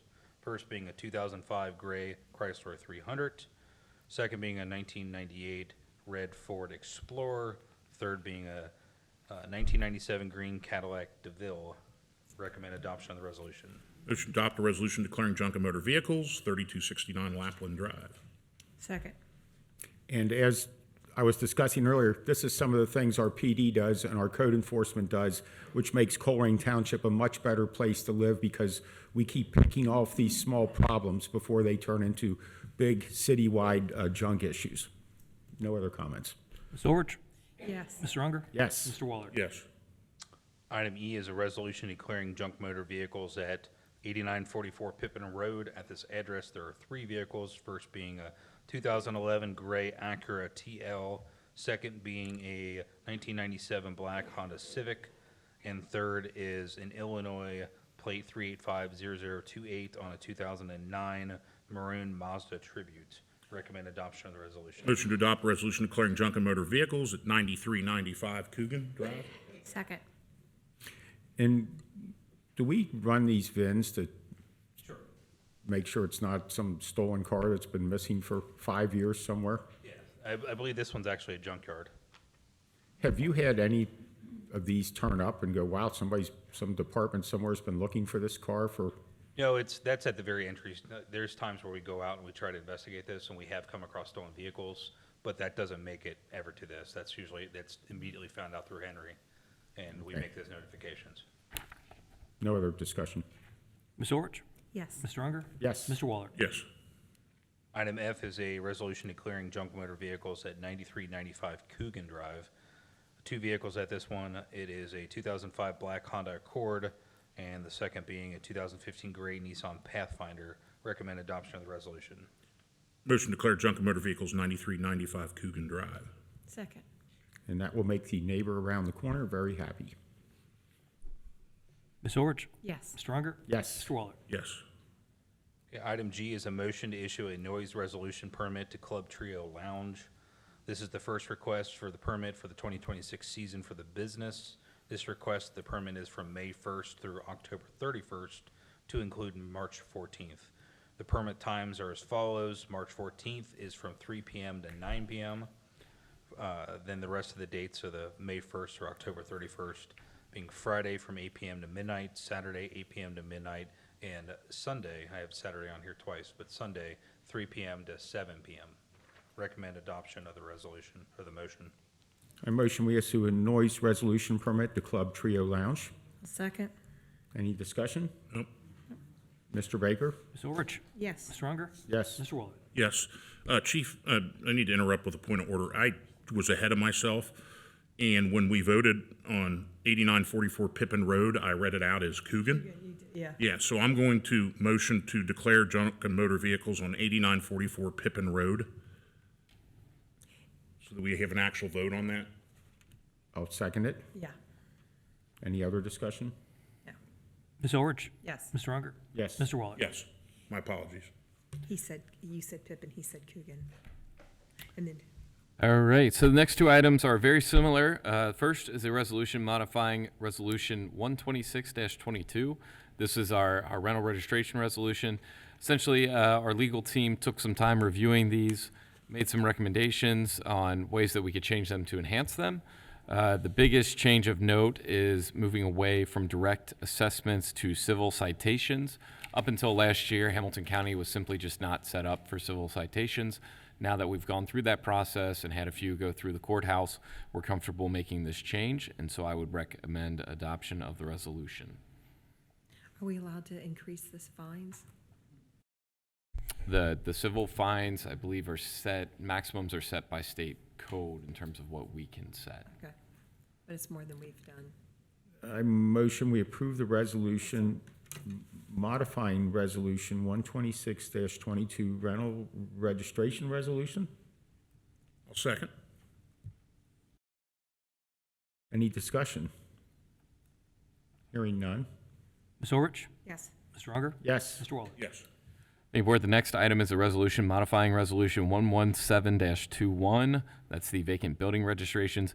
In addition to the technical change that I just referenced with civil citations, this will also change how we view vacant buildings in commercial strip centers, essentially requiring that if over 51% of the storefronts are vacant in terms of area, then the whole building would be declared vacant, and so go through the same process. But that's the material change there. This was a desire from the code team to move in that direction, so recommend adoption of the resolution. To get it to the floor, I motion that we approve the resolution modifying Resolution 117-21 vacant building registrations. I'll second that. So in your shopping center example that I discussed on the phone with you last week, that is considered as one parcel. One parcel, yep. So, yes, the building, we focus on the building, not necessarily the parcel. So if it is a building and then it's separated into different parcels, that would be a little different. I think the example we talked through was, say, Northgate Mall, for example. And when you look at, say, the front box, the Dillard's box, that would be considered its own entity. Then if you looked at the mall proper and its frontage, that would be a separate entity, and so on and so forth. On the Dillard's box example, Yes. is that the whole, I'd have to look at how those parcels are drawn, but is First Financial Bank and Macy's on that parcel also? I believe they are separate parcels because they sold off that All to directly. the vacant building, then DSW. Yeah, so the mall, what they had been doing was they were selling off lots to then be redeveloped. So like Panda Express, they sold off as its own lot, and so on and so forth. So First Financial should be its So own that, parcel. so the fact that Panda Express is occupied, that would not That help would out not the rest affect of the neighbor. the Dillard's box. So- Correct. And that's, I just wanted to clarify that. Any other discussion? Ms. Orich? Yes. Mr. Unger? Yes. Mr. Waller? Yes. Thank you, Board. The next item will be presented by Development Director David Miller. Welcome back.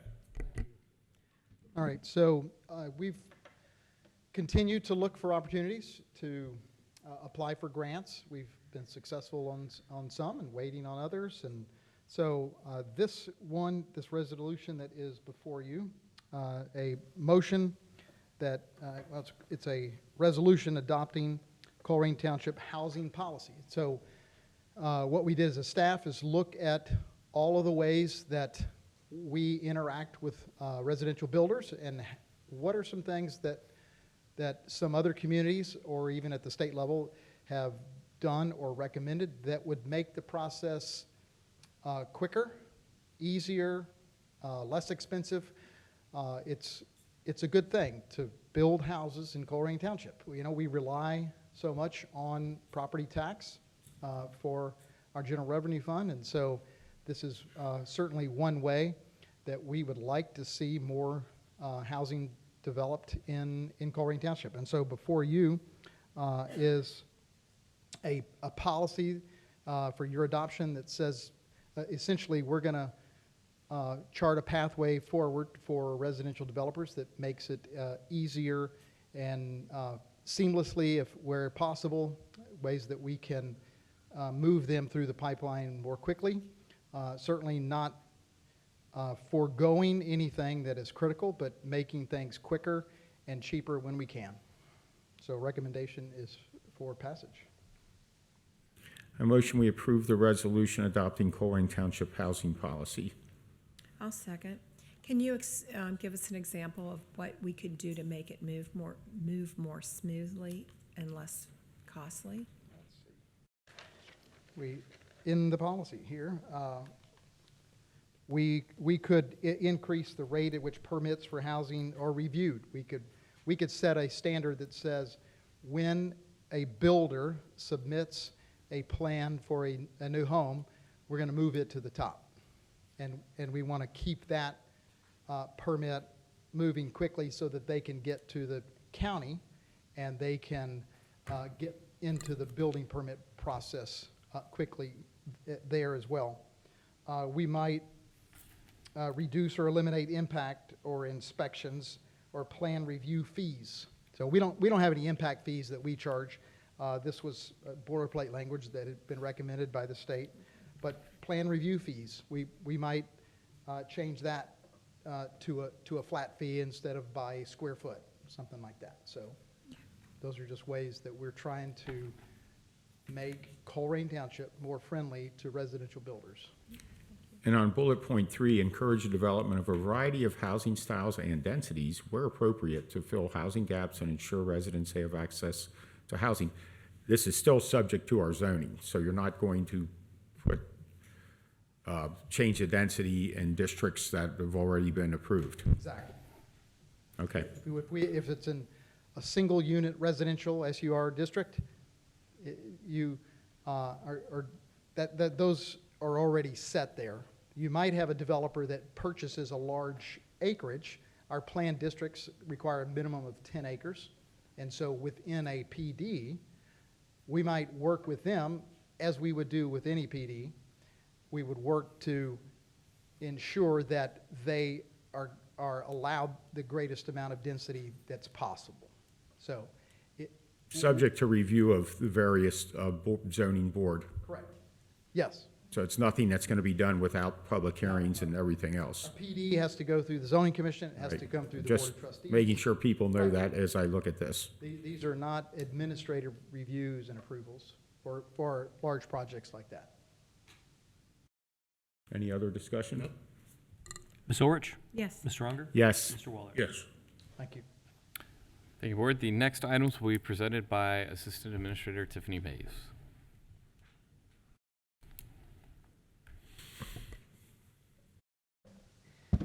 Hello, Board. The next item on the agenda is a motion authorizing the Township Administrator to execute a contract with Barrett Paving Materials Incorporated for the 2026 road program in the amount of $1,943,989.02. So the information on this item can be found in your packets on page 412. We went through a formal bidding process on February 18th and closed on March 4th. We had a total of 7 bids that entered, including an alternate for a parking lot pavement. The lowest bidder was Barrett Paving Materials Incorporated for both projects. Staff recommendation is an adoption and approval of the motion. I motion we authorize the Township Administrator to execute a contract with Barrett Paving Materials Incorporated for the 2026 road program in the amount of $1,943,989.02. Second. It seems to me, have we used Barrett before? Not since I've been here. So. I believe we've used them on some sidewalk projects in the past, maybe sidewalk typically, but I think sidewalk rehabilitation projects was what's coming to mind for me. Barrett But has their own asphalt plants, and Alita buys asphalt, so that might help Barrett a little bit. What was our budget this year for our road program? it's typically set at 1.9 million, so this is a little higher, but we had some capacity because of underspending in those funds that we felt comfortable moving forward with this slightly higher amount. And did we have an engineer's estimate on this or an internal number? Yeah. Was that the 1.9 or was that a different number? The 1.9 was our inspector's estimation. The most critical thing we do here as a township is roads, police, and fire, so I'm pleased that we're able to have a nice, robust road program this year. Any other discussion? Just for, Go ahead.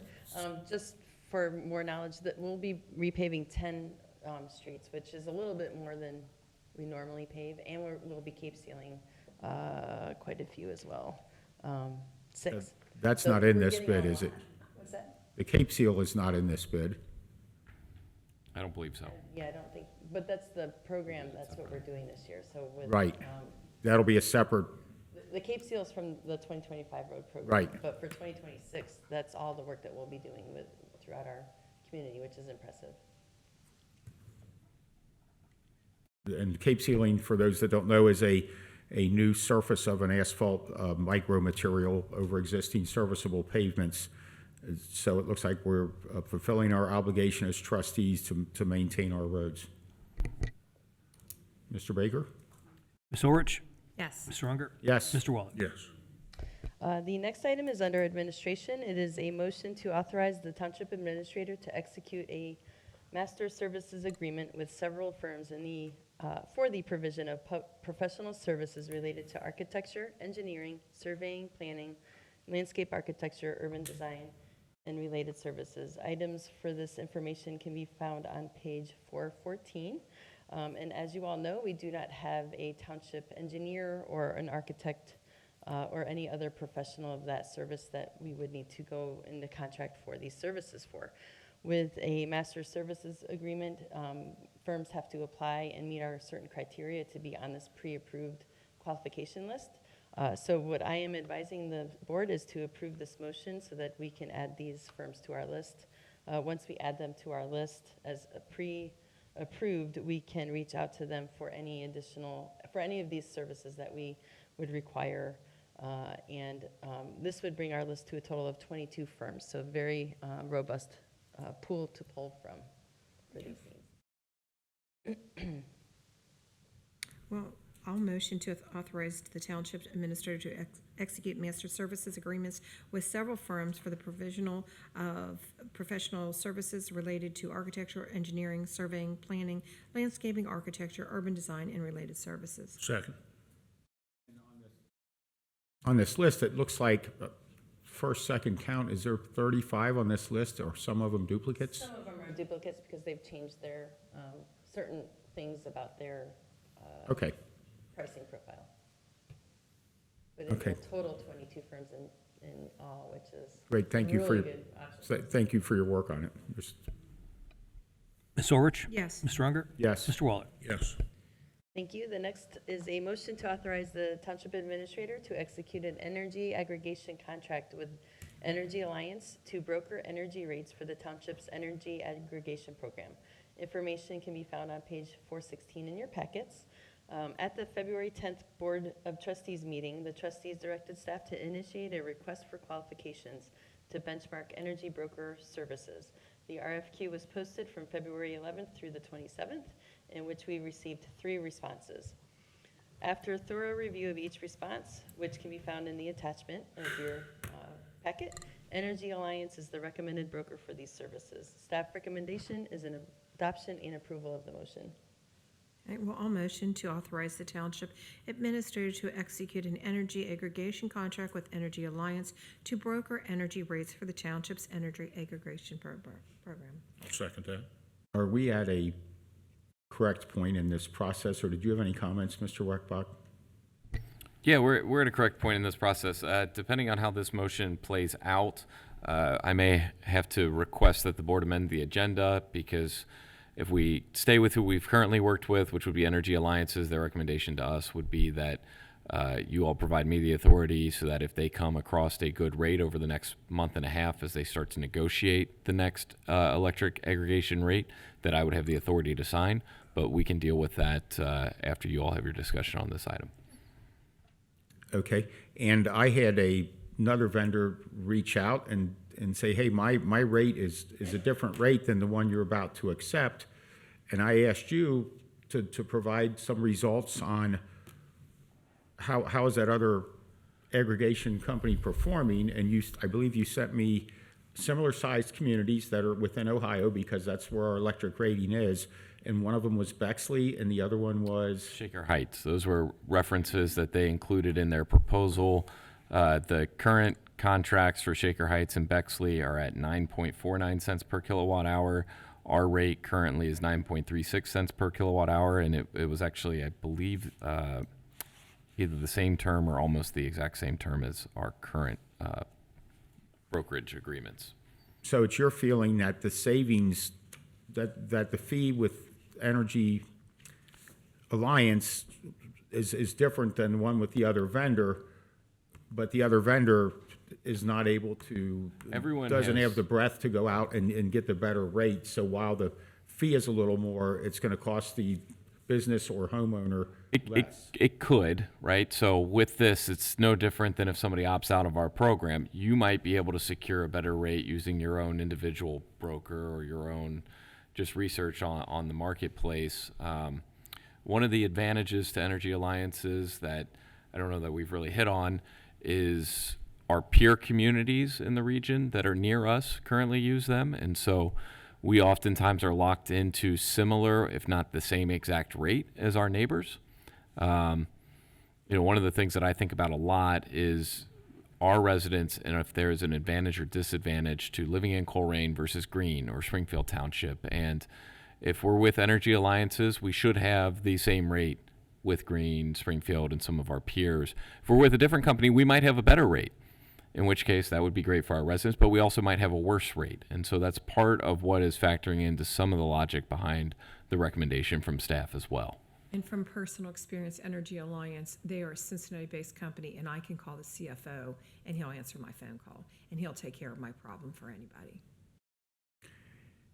And you're confident that they will be able to negotiate a better rate than the other one submitted with their bid, which was those two other communities that ended up with a higher rate for gas and electric? Well, with any aggregation program, I mean, It's just what I'm talking about yesterday and going back over the last year with the contracts.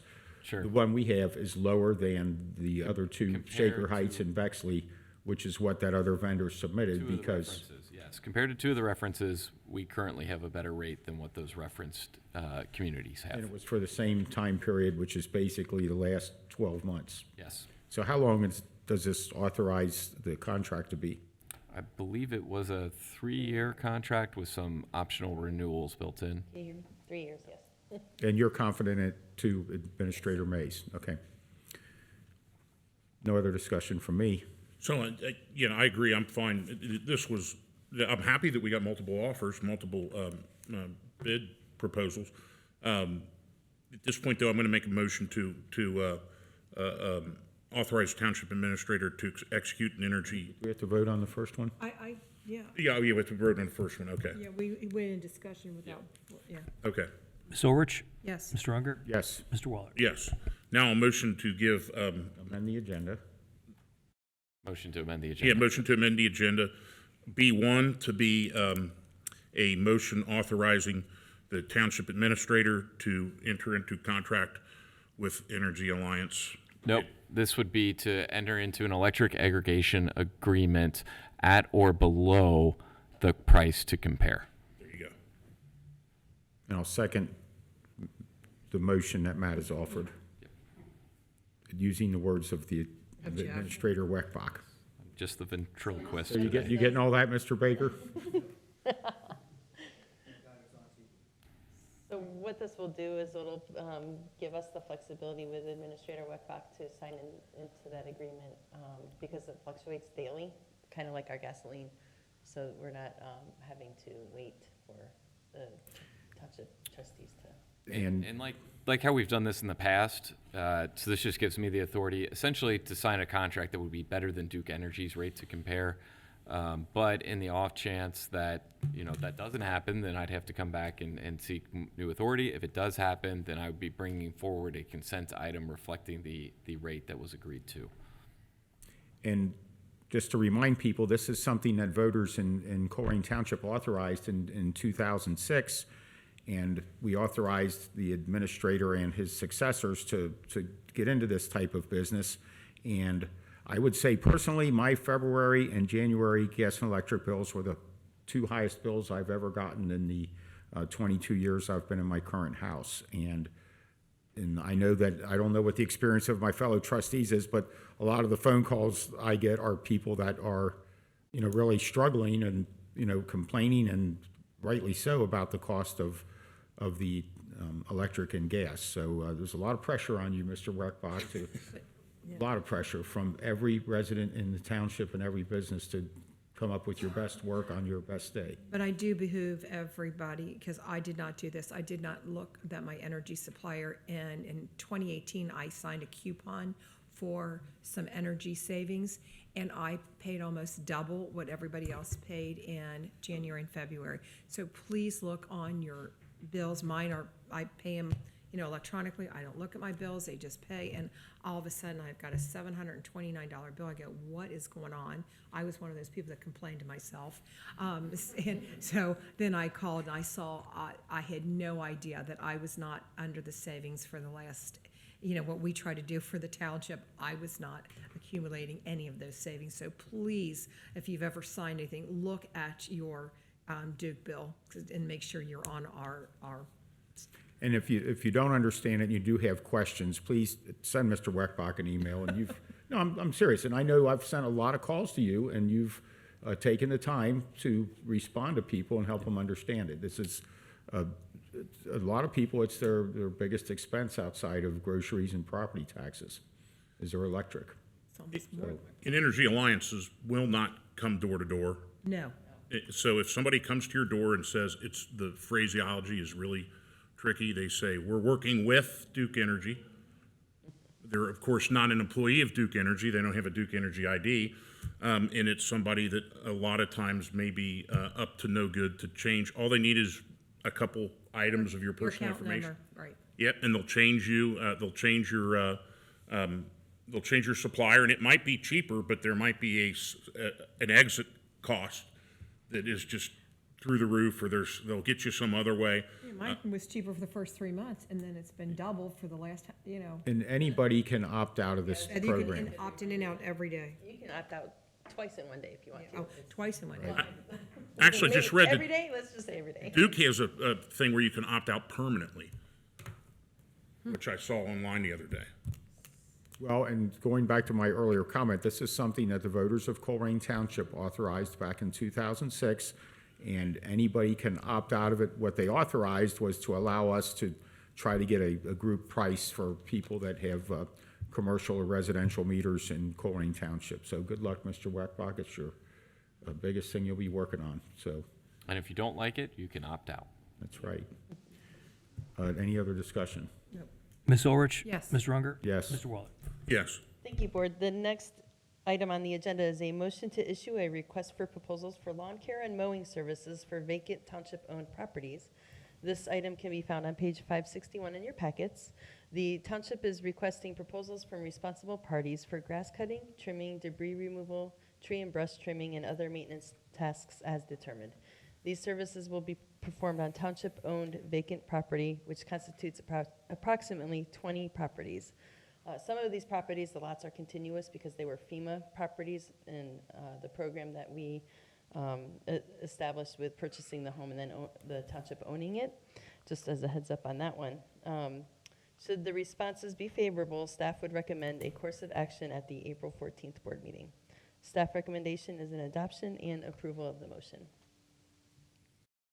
To get it to the floor, I motion that we issue a request for proposal for lawn care and mowing services for vacant township-owned properties. I'll second. So the properties that are code enforcement, when we issue a grass citation because your grass is 12 inches tall, this is that same, This is a different. that's what I thought. So do we have that, are we in the midst of a contract with that, or? That contract is set up to not exceed $10,000, and so it's one that, as it becomes up for renewal, typically I will sign it under my authority and then bring it back as a So consent you, item. you occasionally solicit, Yep, alternative bids from different folks, because if it's going to be more than $2,500, we're required to get 3 quotes. so if you cut the grass down the street from my house at somebody's house, that process is they've gone through here, we've declared them a nuisance property. You have a vendor that you've engaged to go cut that grass, and they send us a bill, and then we try to have it added to the tax duplicate. That's correct. So, okay. But that's not what this is for. Correct. Okay. Mr. Baker? Ms. Ulrich? Yes. Mr. Unger? Yes. Mr. Waller? Yes.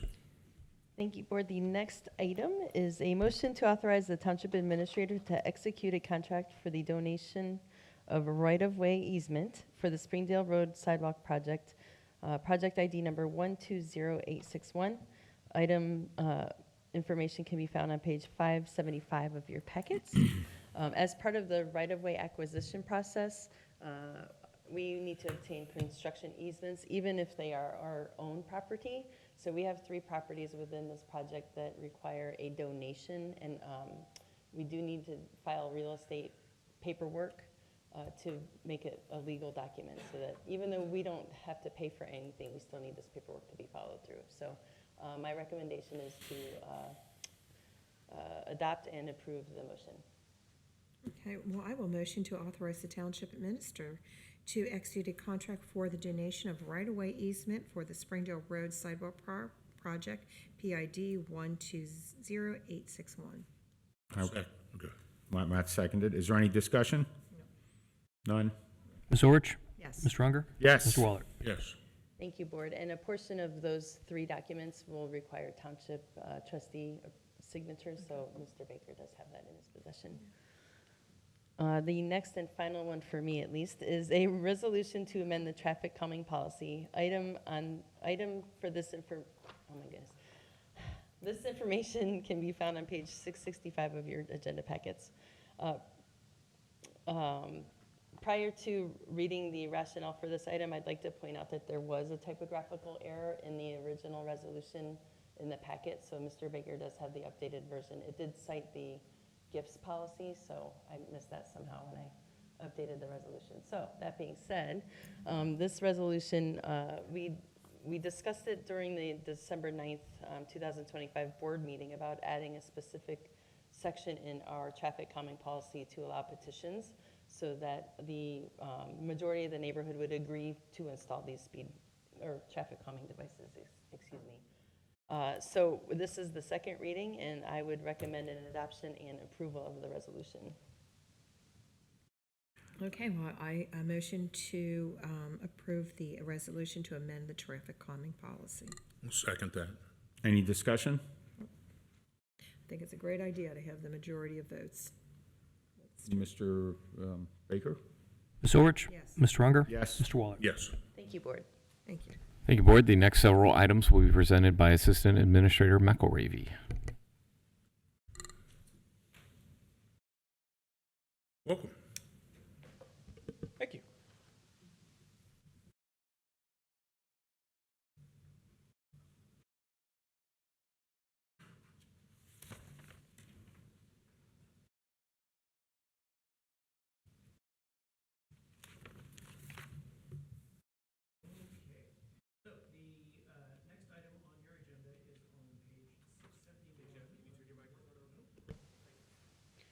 The next item on your agenda is on page 671 of your board packet. This is a great bit of news. It is a motion to adopt an amendment to an agreement that the township has with the land bank related to the demolition of the Sears property. The local match that the township used in order to secure the grant in collaboration with the land bank was the acquisition price for the property. And as the staff at the land bank was administering the grant, working with the staff in the Ohio Department of Development, the state determined that the township was eligible for an additional $200,000 in grant funding. And this motion would authorize staff to accept those funds and deposit them into the checking account of the Community Improvement Corporation. Staff recommendation is adoption of the motion. A motion to adopt an amendment to an agreement with Hamilton County Land Reutilization Corporation. A second.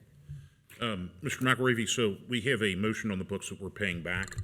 The CIC is paying back the township for the building. Could we have that deducted from the purchase price since that's returned? So the agreement between the township and the CIC for the annual $200,000 reimbursement, the language in that agreement says that it needs to happen before December 1st of each year. Okay. We have not done that yet for 2026. In order to have as clean an audit trail as possible, our recommendation is that the funds flow to the Community Improvement Corporation, and then I guess you could think of it as the same $200,000 coming out back to the township, but that's the flow of funds that will provide the best audit trail for both parties.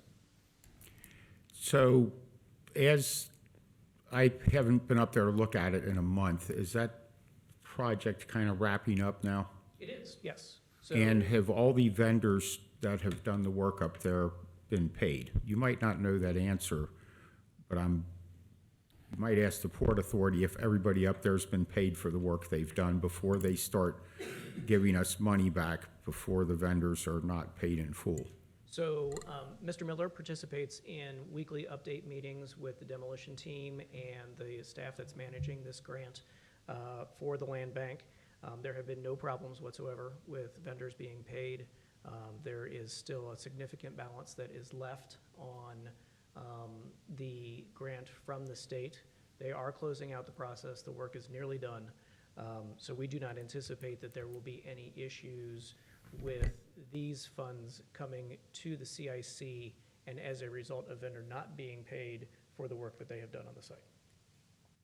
I will ask Mr. Miller about that. I got a call from a vendor on it. So I don't know if it's delayed or what's going on up there, but I just want to make sure everybody involved in that, all the people that have done the demolition, the site cleanup and everything have been made whole.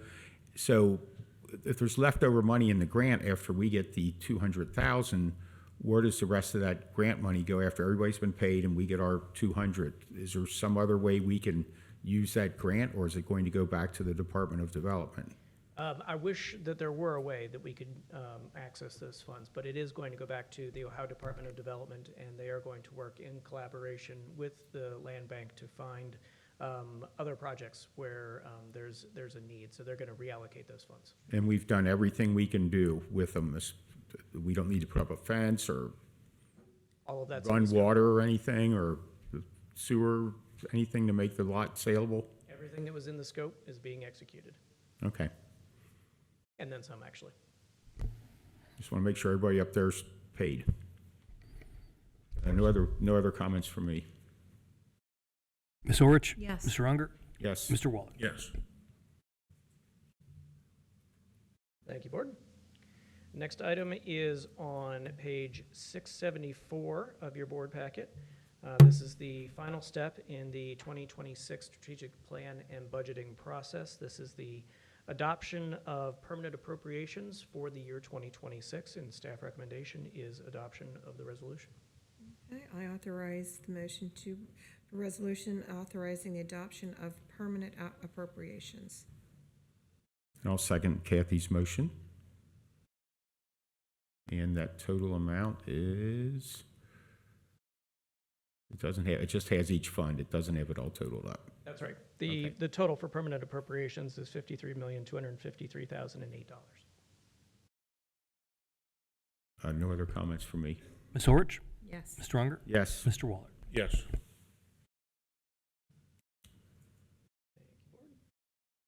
The next item on your agenda is on page 678.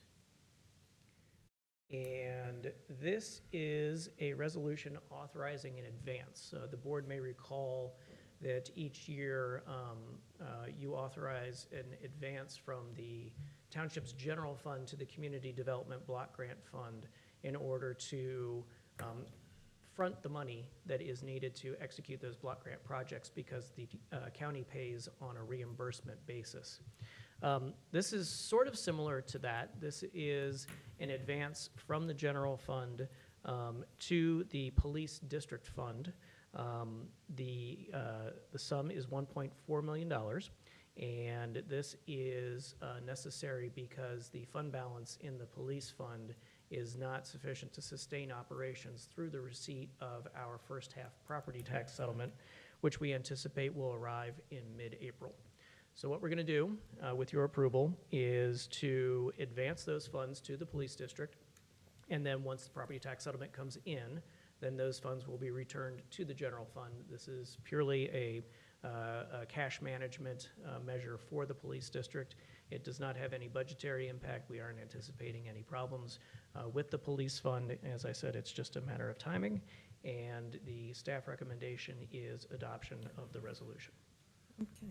A motion, we approve a resolution authorizing the advancement of township monies from the general fund to the police district fund and to be returned upon reimbursement. I'll second that. Any discussion? Ms. Orich? Yes. Mr. Unger? Yes. Mr. Waller? Yes. And the last item for me is on page 682 of your board packet. This is a housekeeping item coming out of the 2025 budget process, consistent with past practice. The board has expressed an interest in using some of the carryover balance in the general fund and putting that away for a capital reserve so that we are able to save funds to pay cash for capital needs going forward. The surplus in the general fund for 2025 was $279,000, and staff recommendation is that $200,000 of that money be set aside for the capital reserve, and staff recommendation is adoption of the motion. Okay, I'll motion to direct $200,000 to the capital reserve. I will second it. Any discussion? Ms. Orich? Yes. Mr. Unger? Yes. Mr. Waller? Yes. Thank you, Board. Mr. McElreavy, going back to my comments earlier, so when the Sears site is complete and the grass is growing and the port's done and the rest of the grant goes back to the state, will they be able to deliver to us the affidavits that are typical, that all the work has been completed and paid for as a part of the turn back over of the project so that there's no future claims against that site, so we have a nice clean title to it?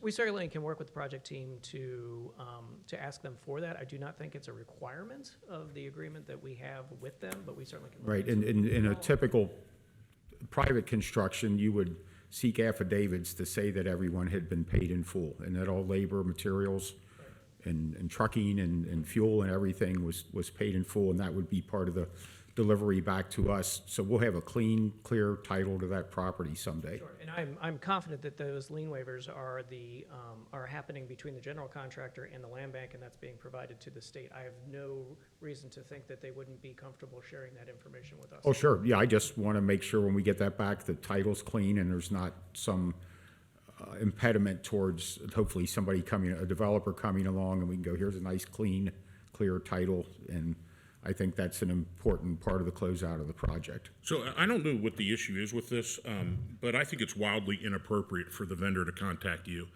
I just don't think it's the way things should be done. We don't know if the vendor has actually completed. That's what I mean, I'm just asking them to look I know, into it. I just think that, and, you know, I don't know that if Mr. Miller has heard about this, but, and I don't know who the vendor is. It's the first time I'm hearing about it. Maybe the scammer too.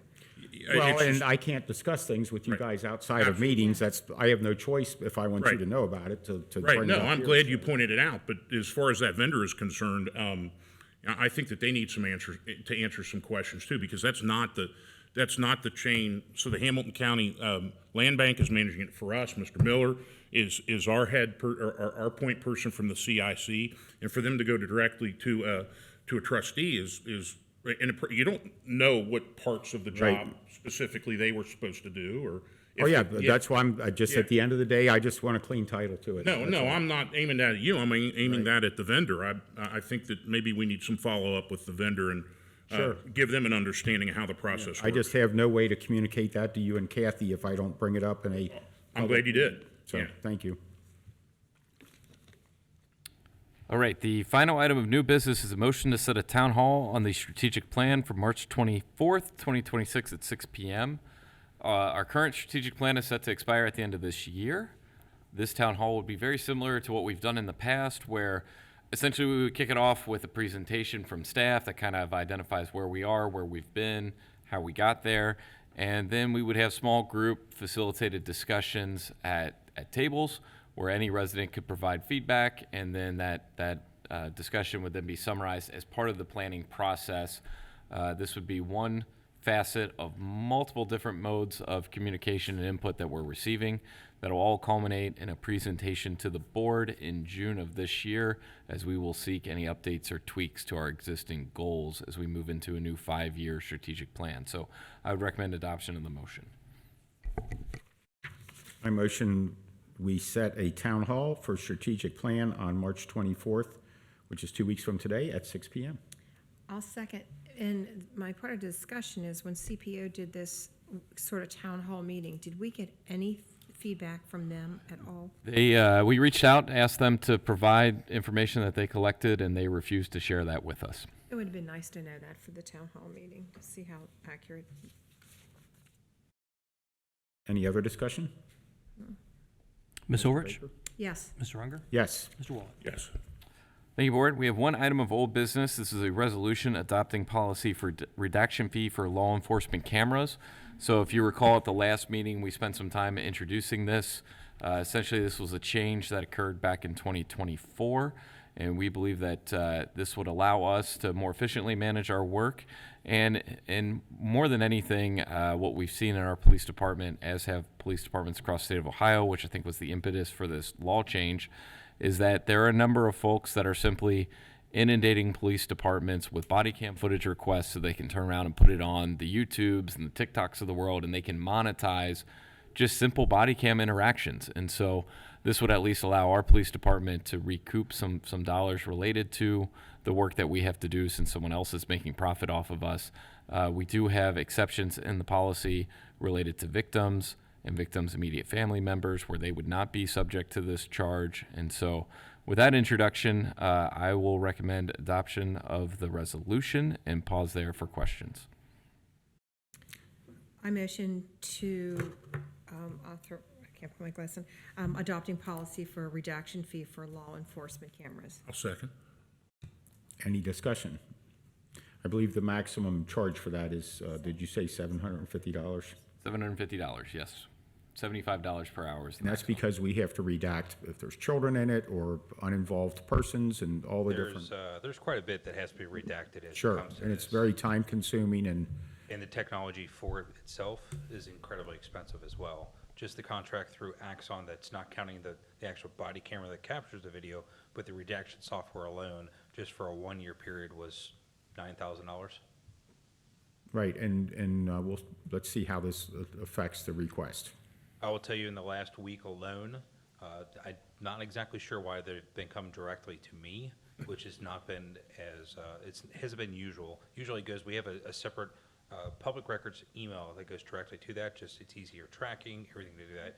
Just in the last week alone, I've been getting somewhere in the neighborhood of 15 to 18 different requests, specifically for a list of people. Some have had upwards of 10 people on the email, and they want anything and everything, shotgun blast of all the video, all this, everything that we have. There has been, just on those emails alone, there's at least 30 plus requests. So if that holds true and every one of them's looking for body camera, we're somewhere in the neighborhood of 75 videos in the hole behind on being up to date on providing those. And that includes to the court system when it comes to and we have mandatory times to be able to get that to the court as quick as possible as well. So this is, hopefully what this will do is it'll allow us to be able to provide a document. It's set up to where we will immediately provide a document to the requester, let them know what the upfront cost of this would be. If they do not fit one of those criteria, a deposit would have to be made, and for the agreement for them to be able to move forward. The goal again here is to not hurt victims, not hurt police, law enforcement, schools, anything to do with that. It just comes down to the for-profit entities and individuals that are out there that are trying to turn this into a body camera video that's on, which, as Mr. Weckbach described. And ultimately, it's up to you. You're the decision maker on that. Yes, I mean, Okay, I'm just, so people know. It's pretty cut and dry of how we have it set up. We've worked with Brody on that at length, so. Any other discussion? No. Yes. Yes. Yes. Thank you. Thank you, Board. There were 2 consent items on this agenda. The first is a contract with OR Colerain in the amount of $2,000. This is for right-of-way acquisition work that they're doing on our behalf. And the second is a donation acceptance in the police department from Cincinnati Moose Lodge number 2 in the amount of $2,121.67. I'd recommend adoption of all consent items. Again, I motion we approve the consent items as presented. I'll second and thank again to the Moose Lodge. Yes, absolutely. Thank you to the Moose Lodge. And agreed. Any other discussion? None? Mr. Baker? Ms. Ulrich? Yes. Mr. Unger? Yes. Mr. Waller? Yes. And the next item is fiscal office report. Thank you, Board. Just a brief report. Since our last meeting that was held on February the 10th, the January bank reconciliation as well as the February bank reconciliation has been completed. And the bank reconciliation for February 28th had an adjusted bank balance of $30,737,723.07. So good work again to the finance department for getting those done so quickly. And that's all I have. Oh, thank you. Is there any need for an executive session? Not that I'm aware of. I'm going to take a second as the board president and then thank Scouts Joey Seeger and Ethan Robinson from Troop 640 for coming. I hope this carries you through to the merit badge that you're seeking. If you have any questions, please approach any of the administration up here after the meeting. Thank you for coming. And with that, I'll ask for a motion for adjournment. Motion to adjourn. Second. Any discussion? None. Mr. Baker? Ms. Orch? Yes. Mr. Unger? Yes. Mr. Waller? Yes. This meeting of the Colerain Township Board of Trustees is adjourned at 8:19 PM.